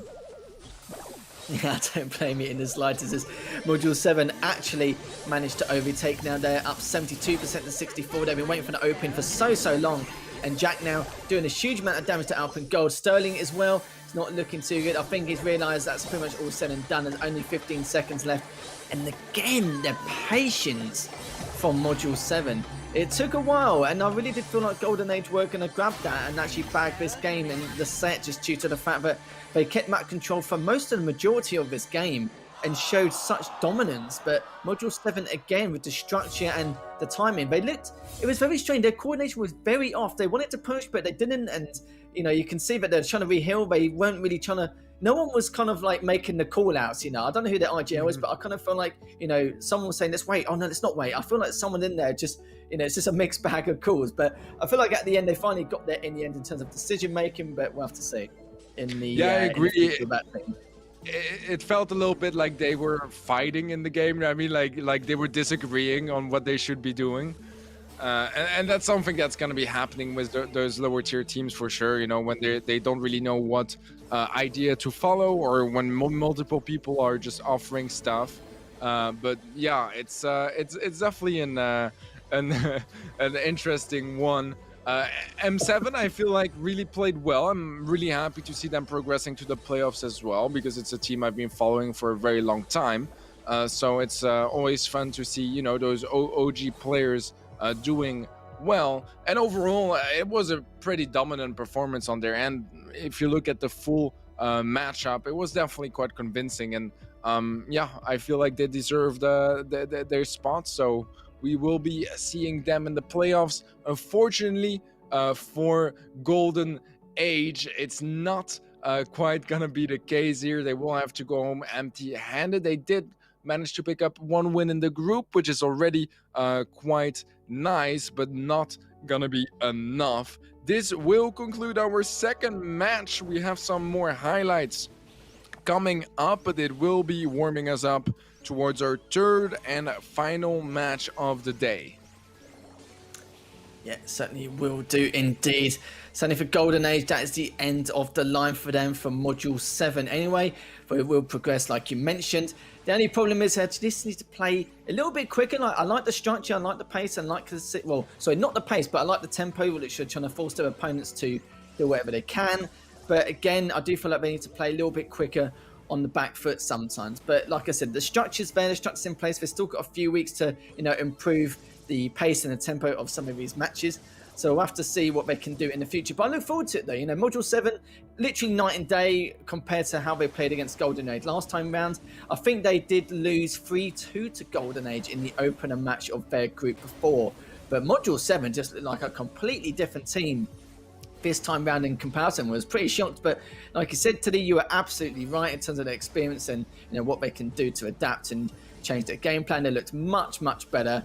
But the Golden Age Module 7 saga is over, sadly, as we're going to the last bits of the highlights, and we do have another decent decider match coming up next. It will be the third and last series of the day. And again, if you're just joining us, we've already had 2 series. We've already had Activium play against the Yuchir clan, and Yuchir clan actually won that 3-0 in the first decider match. The second decider match, which we literally just had, it was kind of a revenge match for Module 7, as they did lose 3-2 in the opener group, and now Module 7 actually come back against Golden Age 3-0, with Golden Age showing a lot of signs of life in some of the games, but a few of them were convincing on the side of Module 7. So it's nice to see that Module 7 have made so many improvements and rectified so many mistakes over the last couple weeks, as we are going to go to the match stats. And you can see like a huge difference, 90 plus 41 kills in comparison to Golden Age. And in terms of damage, nearly 200,000, which is remarkable. And you can see with the heroes, Jesse, Couple Crows, the Stu, the Ruffs, the Gene. And again, good stuff on Module 7. Look forward to seeing them in the playoffs. Yeah, me too. I feel like they very much prepared for this matchup. They were ready for every single map to have some very well optimized comms, not just one, but actually also to adapt to their opponents and such. And it really seems like they took things seriously. And if you look at their first opener match, from knowing Module 7, I can tell you that they tend to, sometimes start a bit slower until they really pick things up and get comfortable. And it really feels like it was the case for their group stage, where they had to kind of learn the ropes of the thing, get in the vibe until today, where they just started playing much better, to secure their spot into the playoffs. So very impressive stuff on the side of Module 7. They will be moving on to the next stage of the competition, as we are getting ready for our third and final match of the evening. It's going to be FA Russian Elite X Zero Zone, Russia, by the way, facing Fight Club 2. It seems like a very one-sided match on paper. Russian Elite are arguably the best team in Russia and in the EECA continent. So, on paper, they should be very heavy favorites in this match. I don't know Fight Club 2 very well, to be honest. I had never seen them before this group stage of Gamestars, so it's a bit tougher for me to judge them off just the 2 matches they played. So I'm just gonna have to say that Russian Elite, they feel like pretty good favorites in this matchup. Yeah, both teams did get slapped about a bit against SK Gaming, but it's not really a surprise. It's SK Gaming at the end of the day. They've won a couple of the monthly finals as well in the past, even the one in April, if I remember rightly. And look at the borders, as you can see here. MMA with 5 Barleys. I'm just going through as well to see what else there is. You can see Zenkai with 4 Stews. Archie with 3 Maxes. It's pretty standard. Like you said, if it's 2 or below, it's pretty normal. But you can see with BBGS as well, you've got like 3 Ticks and Max. So I'm just going through to see if there's any other notable bits and pieces, but that's literally about it. I'm all fairness, I think the 6-time Iron is kind of cracked. I didn't see that one. That's all. I don't know how I think it was Jason. Yeah, 6-time Byron, just like pretty much just only plays Byron at this point. Might be a bit different, because like the Byron isn't quite as meta as it used to be. But who knows? They could kind of go for it. I feel like they should be very confident in this match, to be honest. They have a lot more experience in competitive. They are very heavy favorites in this matchup. So it could be the kind of matches where they just go for some very global comps and just go for the quick trio win.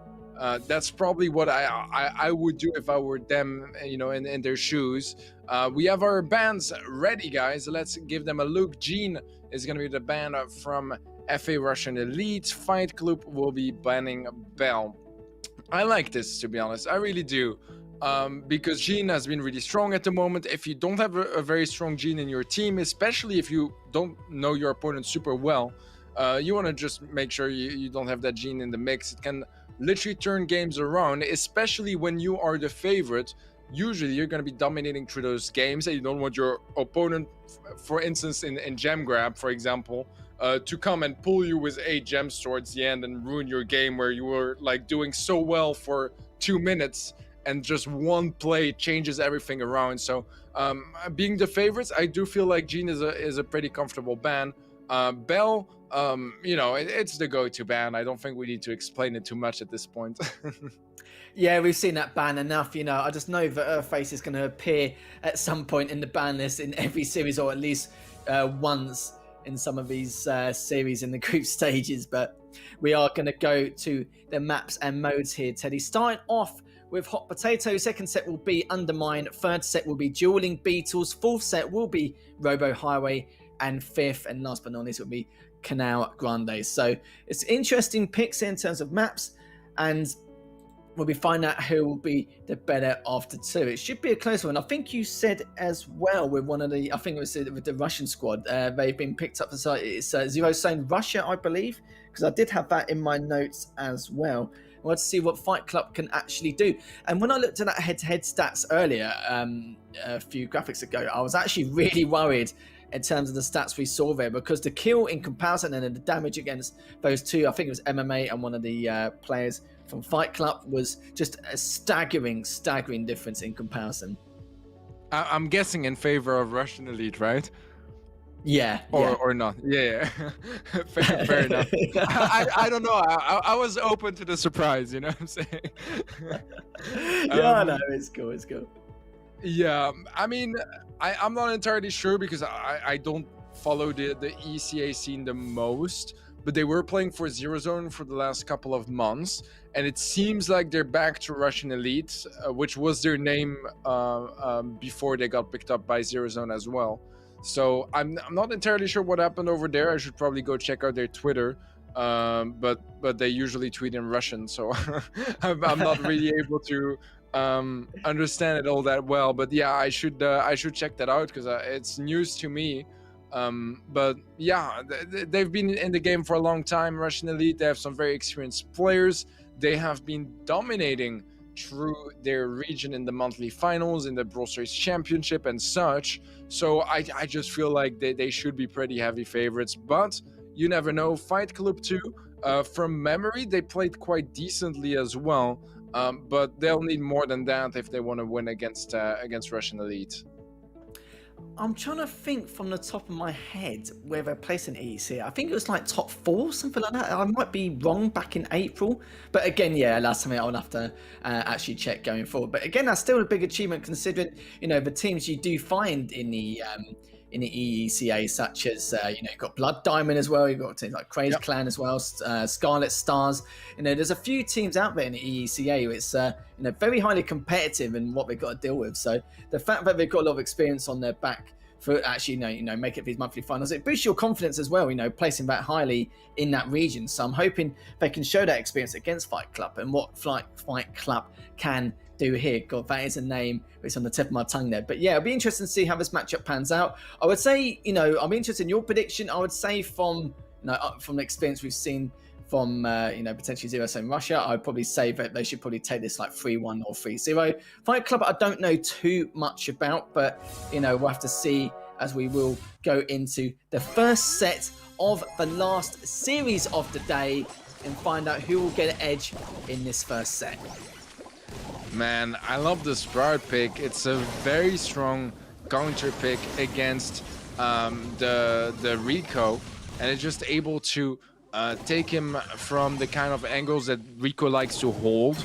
The Sprout is just able to completely cover those while staying in safety, which is going to be giving so much value. We'll see how well they're able to make it work. Good super from Jason. It's not a whole lot of damage, but it does mean that he only needs like 2 tags to get his next super ready. Look at that, Zenkai, last player left alive for FK2. They did manage to find 1 trade, but still a bit of a man advantage. The respawns are coming through, and so far. Not a lot of damage dealt on either side. It's a very slight lead in favor of Russian Elite, but it's only a couple of percentages, and Archie getting a shot down will be giving that lead straight back to Fight Club 2.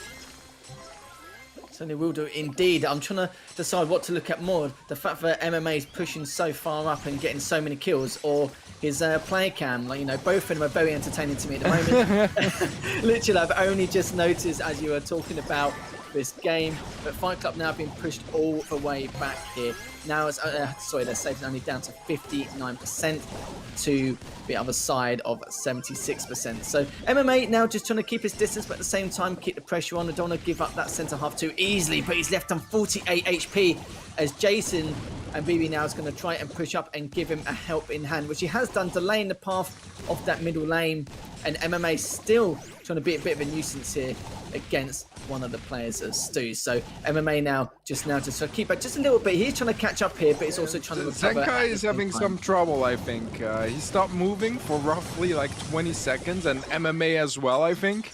They were just like in front of each other, not attacking each other anymore and not moving, which was an interesting interaction. But it was already a pretty heavy lead in favor of FA Russian Elite, to be honest. And obviously they were able to close it out here. So convincing stuff from Russian Elite. I was impressed early on by Fight Club 2.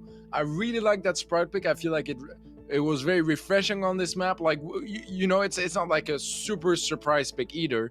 But Rico is way more the go-to, while it does get countered by the Sprout. So I want to commend them for going for that play. Maybe some research as well. It's a competitive map. There's plenty of footage of Zero Zone or FA Russian Elite playing this map, so you can kind of investigate what kind of brawlers they like to bring on the table and try to counter that. But besides for that Sprout, I did feel like there wasn't too much going their way.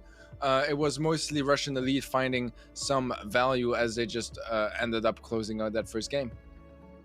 Yeah, looking very good indeed with Russian Elite. It was much more of a dominating performance than I expected. I don't know how on earth MMA plays without mask on. If I've seen some people in my time with their play cams where, you know, I've seen someone dressed as Napoleon Bonaparte at one point. I've seen obviously MMA without mask now. I don't understand how they can play the same skill level, you know, when it's like a fancy dress party. It's just absolutely ridiculous. But even with a mask, that's even harder. Like, you know, I'd struggle to, you know, give my 100% if I was in this position, but maybe he practiced with the mask on an hour beforehand just so when he plays later on. But you know, maybe it's his usual environment, you know. Maybe this is like even better, like less, you know, distracting than the mask that he usually wears. I don't know. I have literally no idea. You couldn't make it up, really, could you? It wouldn't surprise me that one of them would be bound to do something like that. But end of the day, though, you know, it's all about the shenanigans from the side of Russian Elite. They take that first game of the first set, and if they take game number 2, then they'll be winning up in the series 2-0. It's only going to be 2 sets yet, 1-0 in their favour. So looking forward to see how this next game piles up. We've noticed for MMA, you know, like I said before, like I couldn't tell if I should watch him over extend and get so many kills or his player cam, but he was looking very fresh at the start of that game throughout the entire first half. Yeah, I agree. It was looking good. We'll see when they're ready to hop in again. I'm guessing the delay could be caused as well by both, I think it was MMA Russia and a player was a Z on the side of Fight Club 2 that were having some connectivity issues in the previous game. So maybe they're making sure that it's all sorted out before they hop into game number 2, as it is quite important for both teams to secure their spots in the playoffs. But there's only one going to be available for those two teams, so they have to keep battling it out until one is out of the competition. It does seem like, you know, FA Russian Elite has a bit of an advantage so far, but it's definitely not over just yet, as we have some interesting picks. Su in the middle, well, it seems to be working out pretty well. Jason will be falling in the end, but created quite a bit of space for MMA to navigate through and getting some nice damage. BBG's getting tanked down to 700 HP as Su played a bit more careful now. Yeah, it looks like Fight Club have already down to 86%. Brawlers are pretty much identical apart from the Sprout and the Stu. You did say Sprout can be a good counter to Rico sometimes. I think they were hoping that they would just change their comp anyway and stick with the Rico, but it wasn't to be. But I'm sure it'll be okay nonetheless, as Zenkai managed to take down Jason there, and there's going to be the opportunity to push up slightly, as Zenkai was looking to extend, maybe overextend that ever so slightly. I think he was assuming the rest of his teammates would coordinate with him, but sadly they did not push together, as MMA now still been an absolute pain in the backside on that left lane. But as I say, that Archie with some beautiful shots and ricocheting off that fence towards him. Every shot pretty much hit in that one go. Jason now just trying to dodge every single obstacle possible in his lifeline, but now this is going to be their chance to try and come back here. They've been on the back foot for the last 30 seconds, and now Archie has to pull all the way back as well. But look at this, the Stu from the side of Russian Elite. Jason did a lot of damage there, not a huge amount, but enough to, you know, definitely annoy the side of Fight Club, down to 66%, and now they're just trying to sprinkle a bit more here and there. But BB just trying to beat again another pain in the backside to Archie on the left with that Rico, and now it's all square in terms of map control. Jason once again dashing in, but I do want to commend Fight Club 2 for dealing so well with the Stu. I do feel like Stu is, it's a bit of a miracle that it has been working so far, because sure, on paper you think, yeah, 2 throwers, easy game, but it also means that they're constantly behind cover. The Rico as well is going to be peeking a lot behind cover, which means he doesn't feed any supers, and then the Stu has to just run his way up until people's faces, which is a bit of an awkward interaction. A final push maybe from Fight Club 2 here, as the damage difference is not all that big. Jason going in, Jason with another little pump-off moment as he picks up 2 kills, and FA Russian Elite take this set. And MMA with the shades there, just looking beautiful in the cams as always. I'm normally looking at his cam instead of the game at the start, because, you know, I think looking at what he could be wearing next rather than the start strategy is more important, of course. But yeah, you saw that, you know, good win once again. Comfortable fashion, quite convincing. And it's very nice to see here. Russian Elite doing a fantastic job.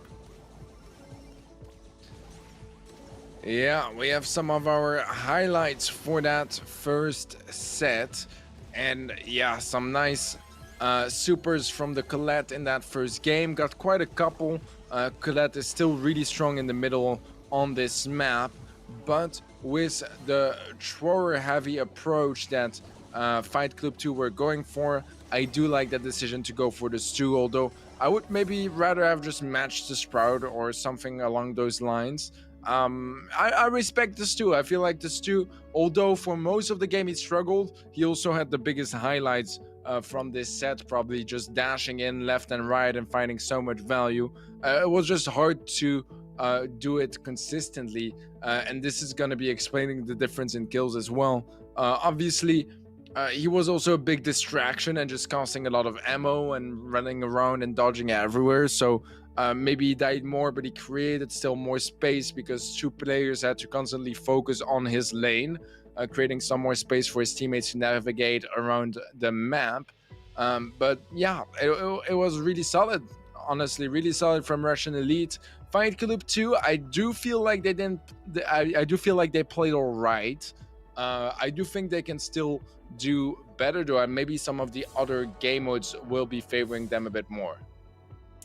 I hope so indeed, and for their sake, I definitely hope so.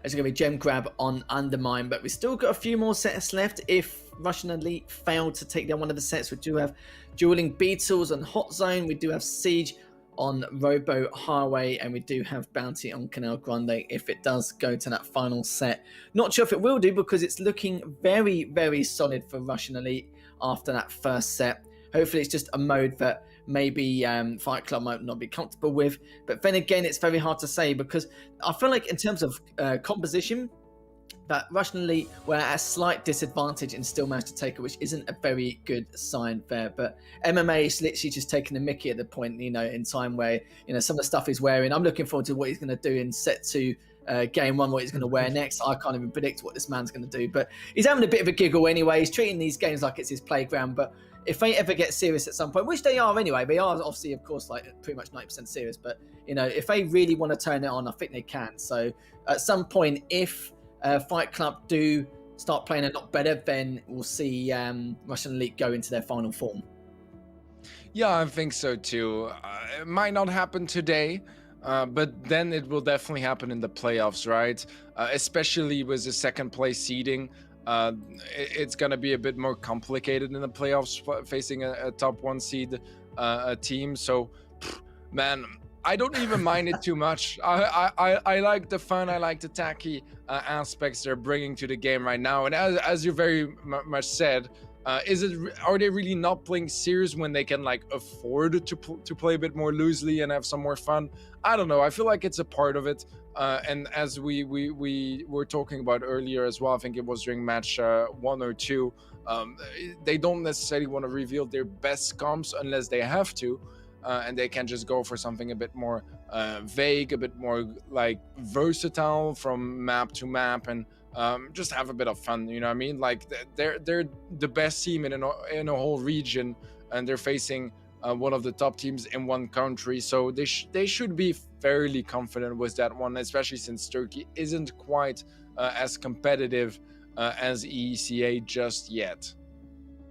Yeah, that's some really big points you brought up. And yeah, like you mentioned, they're just having a bit of a giggle at the moment, and I'll be worried when they do show their true form later on, as we will go into the set number 2. First game on Gem Grabber with the Sprout, the Stu, and the Max versus the Stu, the Crow, and the 8-bit. So very slightly different comps there apart from the Stu. And now you can see MMA are just looking to see if he can push up on Archie. Jason was trying to go for the flank on the right side. He just managed to get away on 980 HP, but it doesn't matter. He's already been taken down. And Boa Pro's on the back foot here. He's still looking to push, though. Very aggressive. I'm quite surprised considering the circumstances he's in.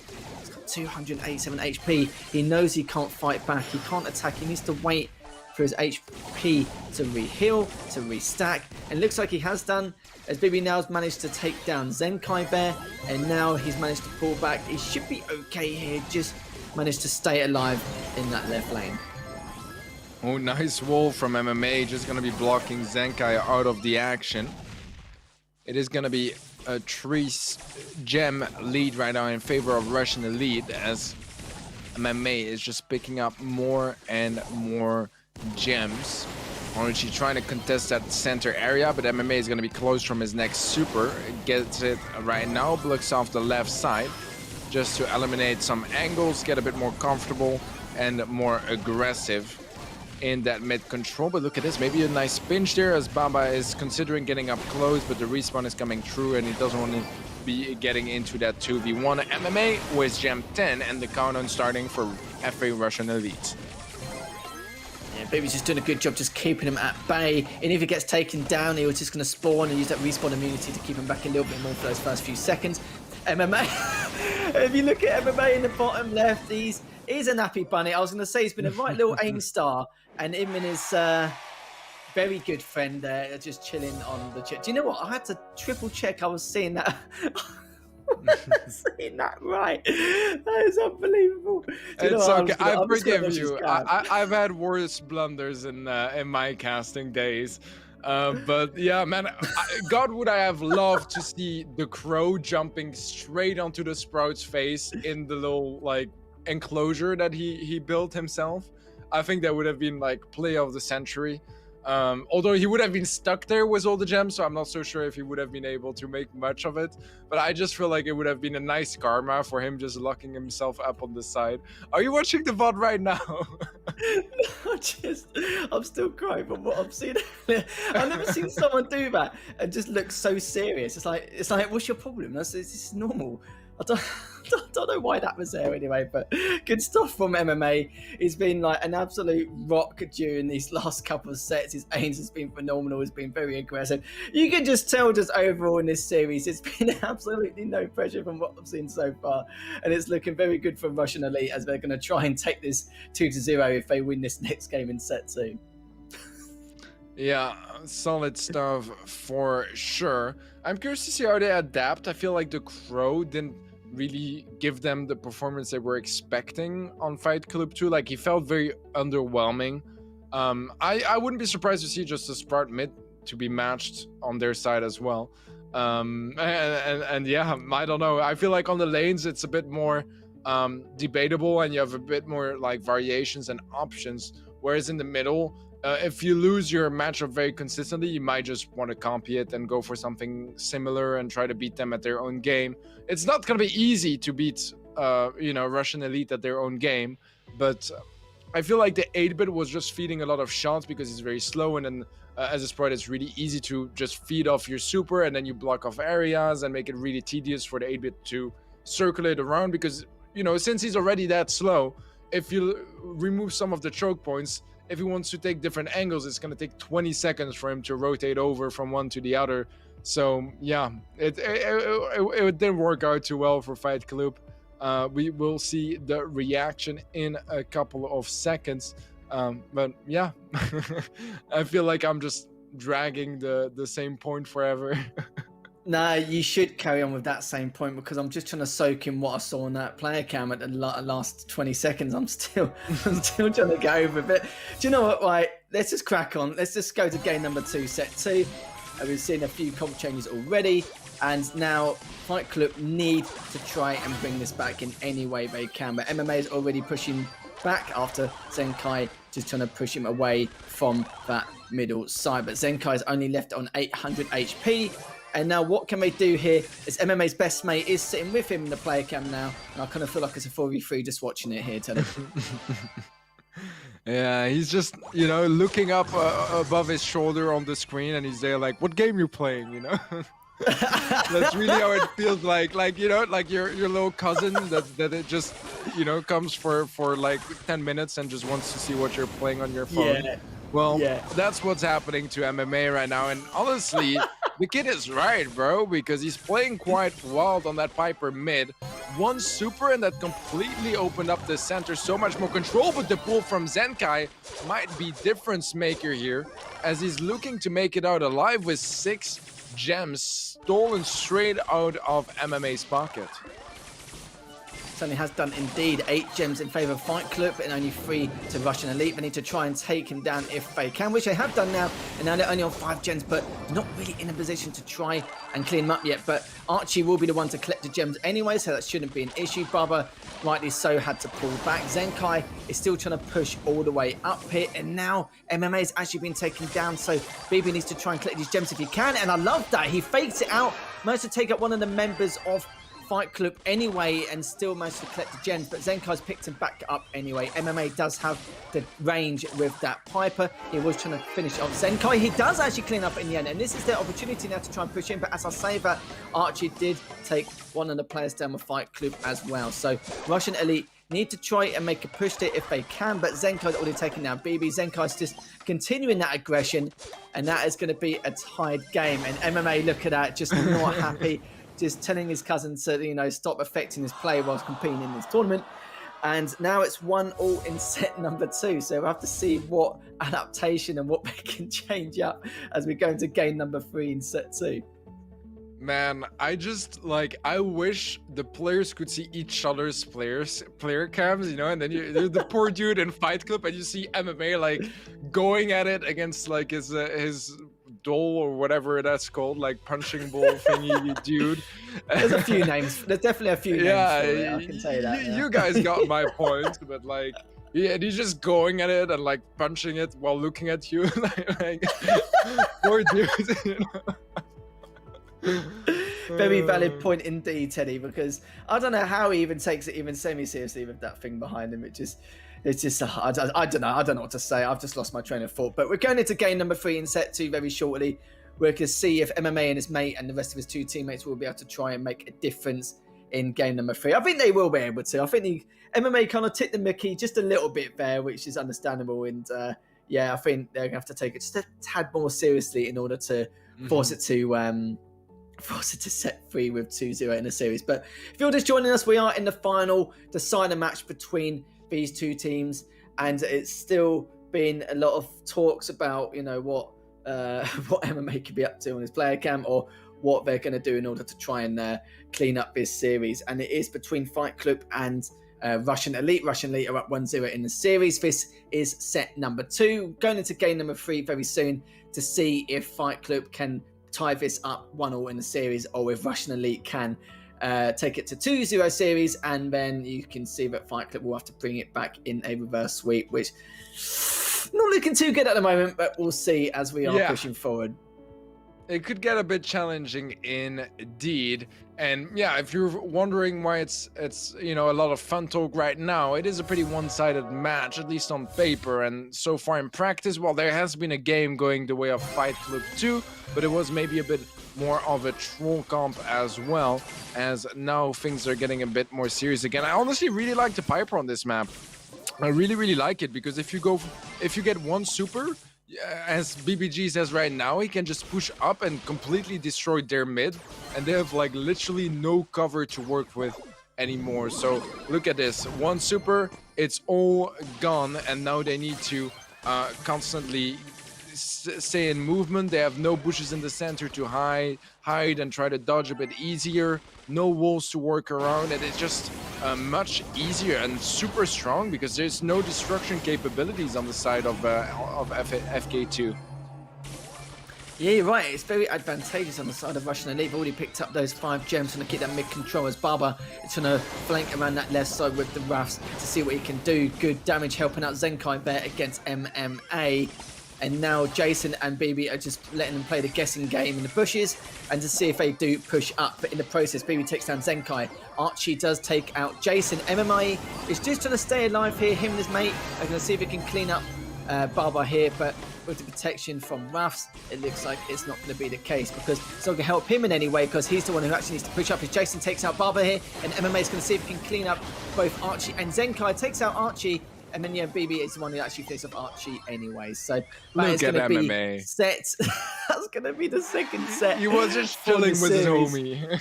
I know. That's just best mates, aren't they? Brawl Star friends. Every single time, like, I get asked, what has been the most revolutionary thing in Brawl esports, like, recently, which is not a question a lot of people ask me, to be honest, but every single time I'm saying the player cams from Gamestars, because they are golden content, man. Like, someone from Gamestars needs to make, like, a compilation of the best, like, face cam moments, because we've had some gold, man. Look at this, he's literally just like hugging him in the middle of the game, like while sniping people off in the center. Like, that's typical MMA, man. You know, you get some of these players with a bit of flair and a bit of character and personality behind them. MMA is definitely one of them. Like, you know, this is one of the first times, of course, this is one of the first events for Brawl Stars I've casted, but this is one of the first times I've witnessed him, and he's already one of my favourite players. And I hope that Russian Elite get as far as possible. I want to see them going deep in international finals. Just from the it's sad to say that we won't see as much shenanigans like from him, because they're going to take it a lot more seriously in the international finals. But you love to see it, don't you, mate? You love to see it, Teddy. But looking at the stats anyway from this set, Russian Elite with 29 kills, standing for Fight Club, it's 18. Gem Cam pretty similar, but it's not going to change the difference of the KDs between both teams. And look at the damage count, just under 50,000 in favour of Russian Elite. They just took the opportunities when it came for the kills on board. Looking very, very good here for Russian Elite, as they're going to go into set 3 very shortly, as Russian Elite are now up 2-0 in the series, and it's going to be on Julian Beatles on Hot Zone. Yeah, it is quite an interesting map. I believe it is a competitive map as well. And yeah, we've seen tons of different things getting played around this map. Most recently, the meta has been to get a Colt, a B, and something like an 8-bit together, and just try to open that map up as fast as possible and snipe people down. It's strong against tanks, it's strong against throwers, and that's already like hard countering, like, you know, 60% of the meta on the map. So you only have a couple of other comps where you're not even at a big disadvantage. So it's one of my favorite comps on this map. I just really like that you can open up the map so quickly and go for those long range duels. At the same time, I think something like a Sandy can do really well on this map as well, to deny that information, to get either extra healing or just push people out of an area and you know, stop their healing. You can also go for something like an Amber and arrest people. The Sprout can get some really nice bounces around those like edgy corners. that you see in the center. So yeah, those are brawlers that I really like at the moment. Indeed, we have the instead of the B, actually we have the Piper, which is an interesting decision. I don't hate it, but B will be doing some more damage against those tanks. So I feel like it would have worked better with the Poco on the side of Fight Club 2. But so far so good for FA Russian Elite, as they do manage to win over middle control. They are behind by 20%, as they took a little while to make it happen. A couple of missed shots here from BBGs as well won't be helping too much. And FA2, they're back in control now. Yeah, you're right there with BBG. That was the exact point I was going to make. There was a couple of missed shots in that centre half, which forced them to have a passive setup here, just controlling their own zone. But they do have the extra damage from the 8 bits. It's just a matter of if they can actually pull these shots off nicely. And see, Fight Club are up by a huge amount here, nearly over 60% now, more in comparison. And it looks like there's nothing really more they can do here. Is Jason now just to come off the respawn to try and take down Archie, which he has done, but they need to go now if they want to make a difference here. As all three are going to try and win that numbers game in the 3v2 if they can. Still on 97%, but it's going to be too little, too late, as Fight Club for quite a convincing game in set number 3 here, Teddy. Yeah, and we could see on the face cam as well that MMA was kind of questioning himself, and he was there like, yeah, we probably should have picked some different brawlers here. It's gonna happen. It's brawlers. You have blind picks. Sometimes you're gonna get outcomped. Sometimes you're gonna take a decision that on paper sounds amazing, and then in practice it just doesn't work. This is kind of what it felt like here, to be honest. Like the Piper, I like it, but at the same time, against that comp from Fight Club 2, it was going to be a huge struggle. B would have been much more polyvalent, much more versatile, as she's just able to melt down tanks, really just deal so much damage, and more consistently as well. On the longer range fights, Piper is going to be better, but just because they had that Poco, I feel like, yeah, Piper was not the way to go. A bit unlucky maybe, a bit of a risk taken on their side. They can afford to go for those risks as well, and we've seen that BBG's really enjoyed playing that Piper. He played it a lot earlier as well in Gem Grab, so I don't even mind it, to be honest. If you want to experiment a bit, why not? Yeah, this is the time to do it, isn't it? You know, when you're up 2-0 in the first game, it's understandable. So they've still got a couple more chances to close this 3-0, so that shouldn't be an issue.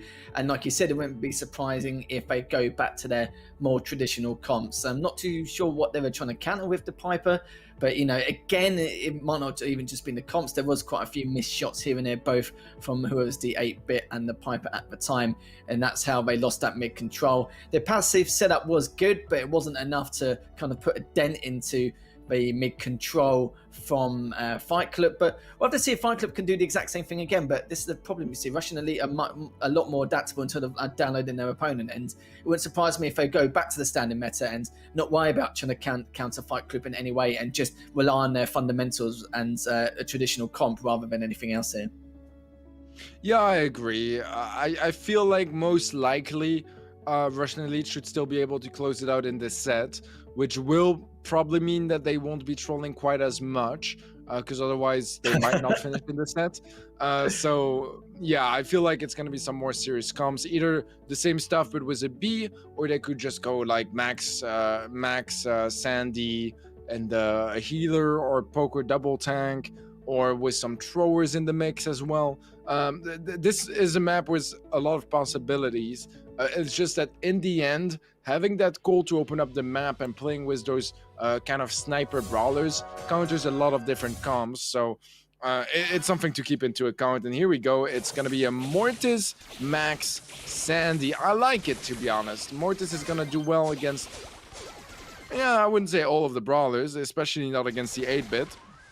But against Byron, it's a really easy matchup. And even the gold, he can 4-shot him, so it's not that bad. And look at that, Jason popping off, able to pick up 2. And just open things up for his team. Look at that, already 40% captured by FA Russian Elite. Jason looks so good on that Mortis. I suppose, yeah, more for that baller, like it's good for cleanup in case the other two players do a lot more damage. But he was just doing both. He was just looking for the openings. He managed to get it both times. I was very surprised by that, how he didn't get taken out even any sooner. And he's going for it again. He's just trying to keep him at bay. Look how much damage he's done to Zenkai. Archie trying to pick him up, which he does, but Bubba's the one who actually finishes him off. And BBG and MMA are just trying to work together to try and back these players off, whilst Jason is going to now push up with that Mortis. Again, just trying to clean up Archie here. Will he be able to? Yes, of course he does. And now he's going to pull back to that mid side. But now, what do they want to try and do here? It looks like Jason is still tempted to go for them again, as they have pushed through. Zenkai takes MMA down, but it doesn't matter. Look how quick that game was here, Teddy. Russian Elite now ties the set and also match point. Yeah, good stuff from Russian Elite. That was just much more convincing. Did they actually... Yeah, they did give a couple of percentages. It was way just. I wondered because it was like 40 or 50% to 0 right at some point. And then we remember a moment where fight could have been control. But it's true against this Sandy. Oh, it seems like I'm lagging. That's okay. The players aren't lagging. That's the main thing anyway. As we're going forward. But yeah, that more just changes as well. Don't discuss going back to the traditional com. Just made well.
Sorry guys, we are back, and with so far from what you've seen, Russian Elite are coming up 2-0 in the series, and we are in the third set. We're quite deep in the third set actually, as we are on match point, as it is 1-1 on set number 3, and we're going to see if Russian Elite can take this in a clean sweep 3-0 comfortably, or if Fight Club will be able to get this set back and then make a start on that reverse sweep.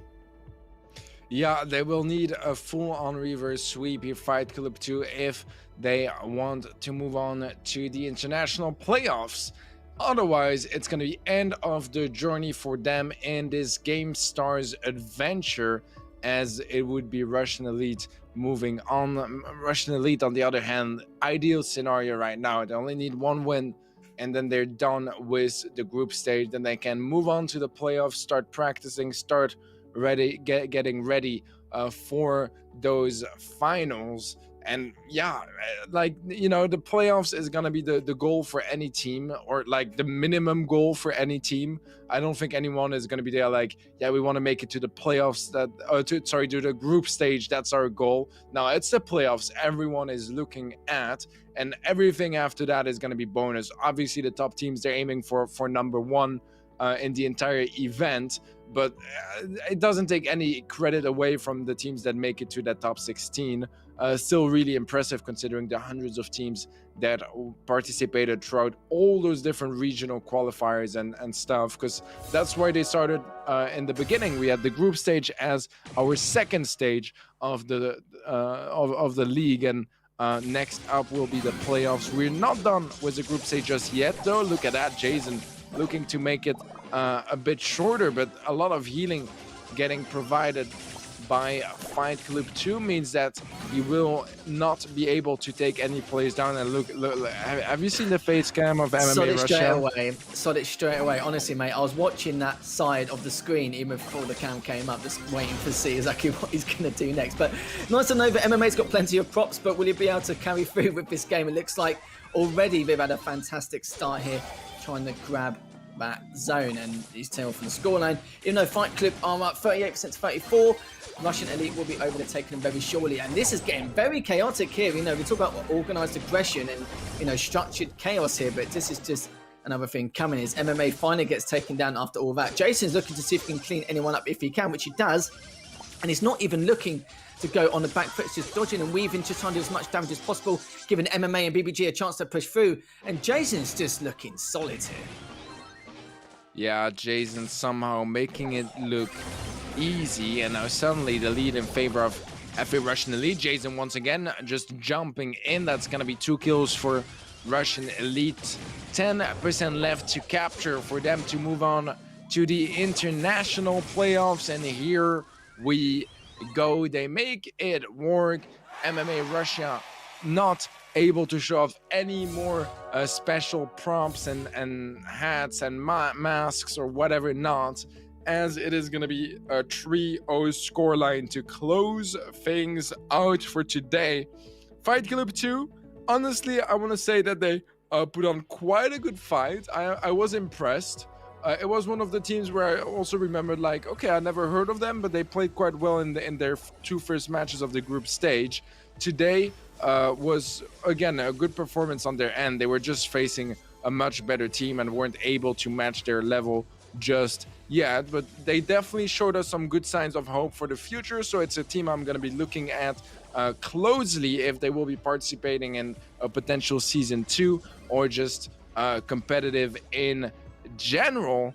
Yeah, man, Russian Elite, they're just very strong at the moment. They had a pretty good matchup here against Fight Club 2, and honestly very overwhelming win on their side of things. Yeah, Russian Elite clearly knew how this series was going to pan out even before the match began. And we can see from the stats here, 20 kills to Russian Elite compared to 16 at Fight Club. And then the damage, again, about 37,000 under difference compared to the Fight Club again. So, but I wouldn't take those stats too seriously because you can see Russian Elite was messing around a little bit. I could say, what's your highlight, Teddy, in terms of this series, but I don't think I even need to ask, do I?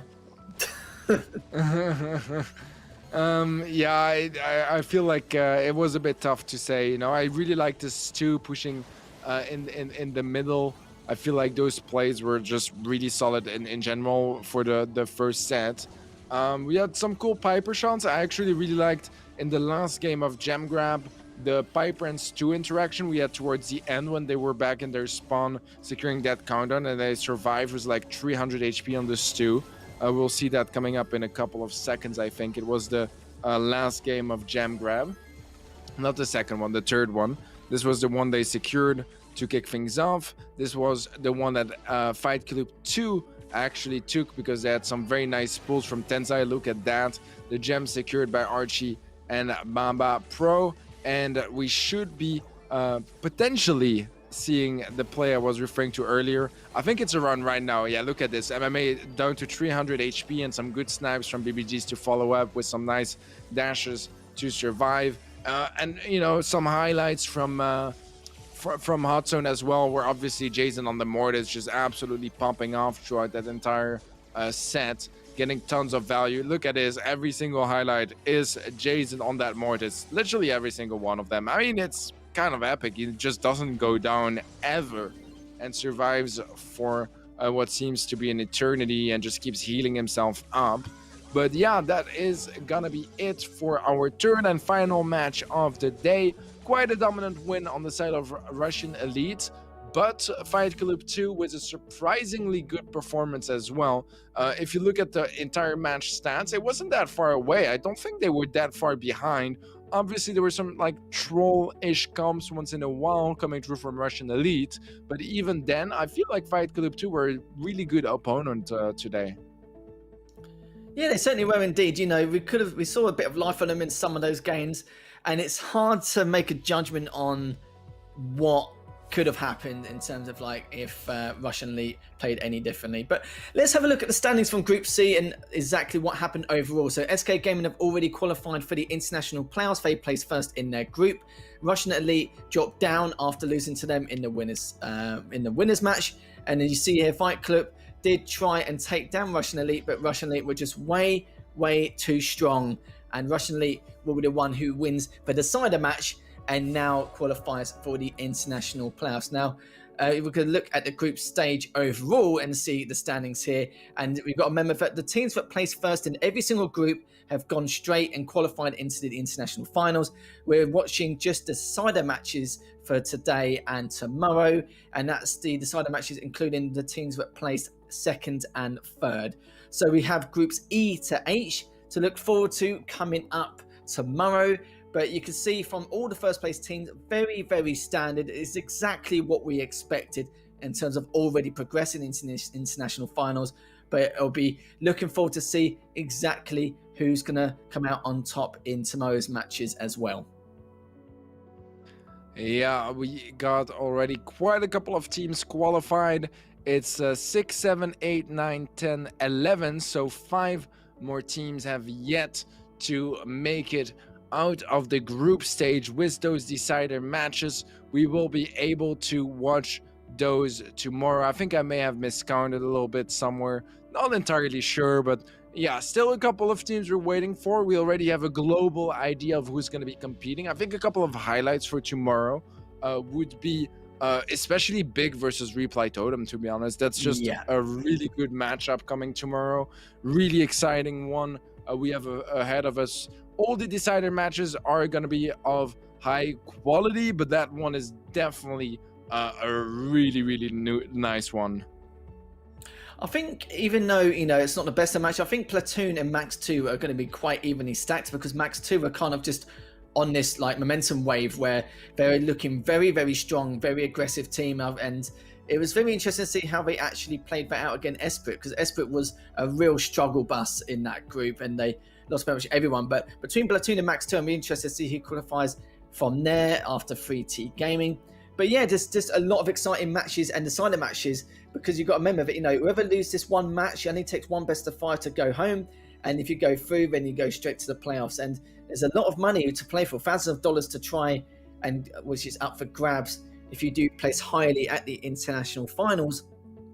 But it's what we're looking forward to see. Just to let everyone know that, we're not done just yet. We're just waiting for an interview with Module 7's Kakpi. We're going to see if he can join us very shortly. But if he can't, that's fine. We're just going to end the day, and then we're going to discuss what is going to happen with tomorrow's decider matches. But whilst we're waiting here, Teddy, at the moment, was there any highlights just overall from the day which you've seen in all of the decider matches? It's a bit of a tough one, to be honest. I feel like we had quite a bit of good stuff. I think for me, out of the entire day, my main takeaway is the impressive performance from Fight Club 2. Honestly, I feel like they really held their own ground, and when I have a team that I'm very comfortable saying they're the strong favorites of that match, and they're actually getting a run for their money against a team I've never heard, nor the team name or any of the players. I mean, I've heard them from Gamestars, but never before that. I'm all about it, and it's a nice revelation to me. So I'm really proud of that Turkish team, and I feel like they performed really well despite not being up to the level just yet. They showed some very good signs of promise for the future. Yeah, even with Module 7, if Kakpi can join us, there's something I just want to ask him. Just overall, how did he make such an impact from losing 3-2 in the opening series of their group against the same opponents to then turn it around 3-0? It's a lot of things we can discuss. But speaking of interviews, Teddy, the man of the moment is joining us right this second, so we can ask him all the questions in the world and find out what he's up to. Hello, Kakpi. Welcome, of course, and congratulations for making it out of that decider match, going into the playoffs. And tell me just how you're feeling right now. Oh, I'm feeling great. I'm really glad we could get our revenge, and I'm happy with how we played. That's cool. Teddy, have you got any questions? Yeah, for sure. I was wondering, what do you think made the difference between the semifinal match that you guys lost and the decider match that you guys absolutely just swept them 3-0? Yeah, I think it's a lot about the maps. We were feeling more comfortable on the ones we got today, but also we had a bit more time to prepare some team comps, and we practiced a bit more this time. So I think that's the biggest thing. Yeah, well, hard work always pays off. Sorry, we have a bit of delay sometimes. But yeah, Liesel, you were saying. No, it's fine. I was going to say, it's just Teddy. Don't worry about it. He's just getting really greedy. He just wants to ask you 5 questions in a row. It's fine.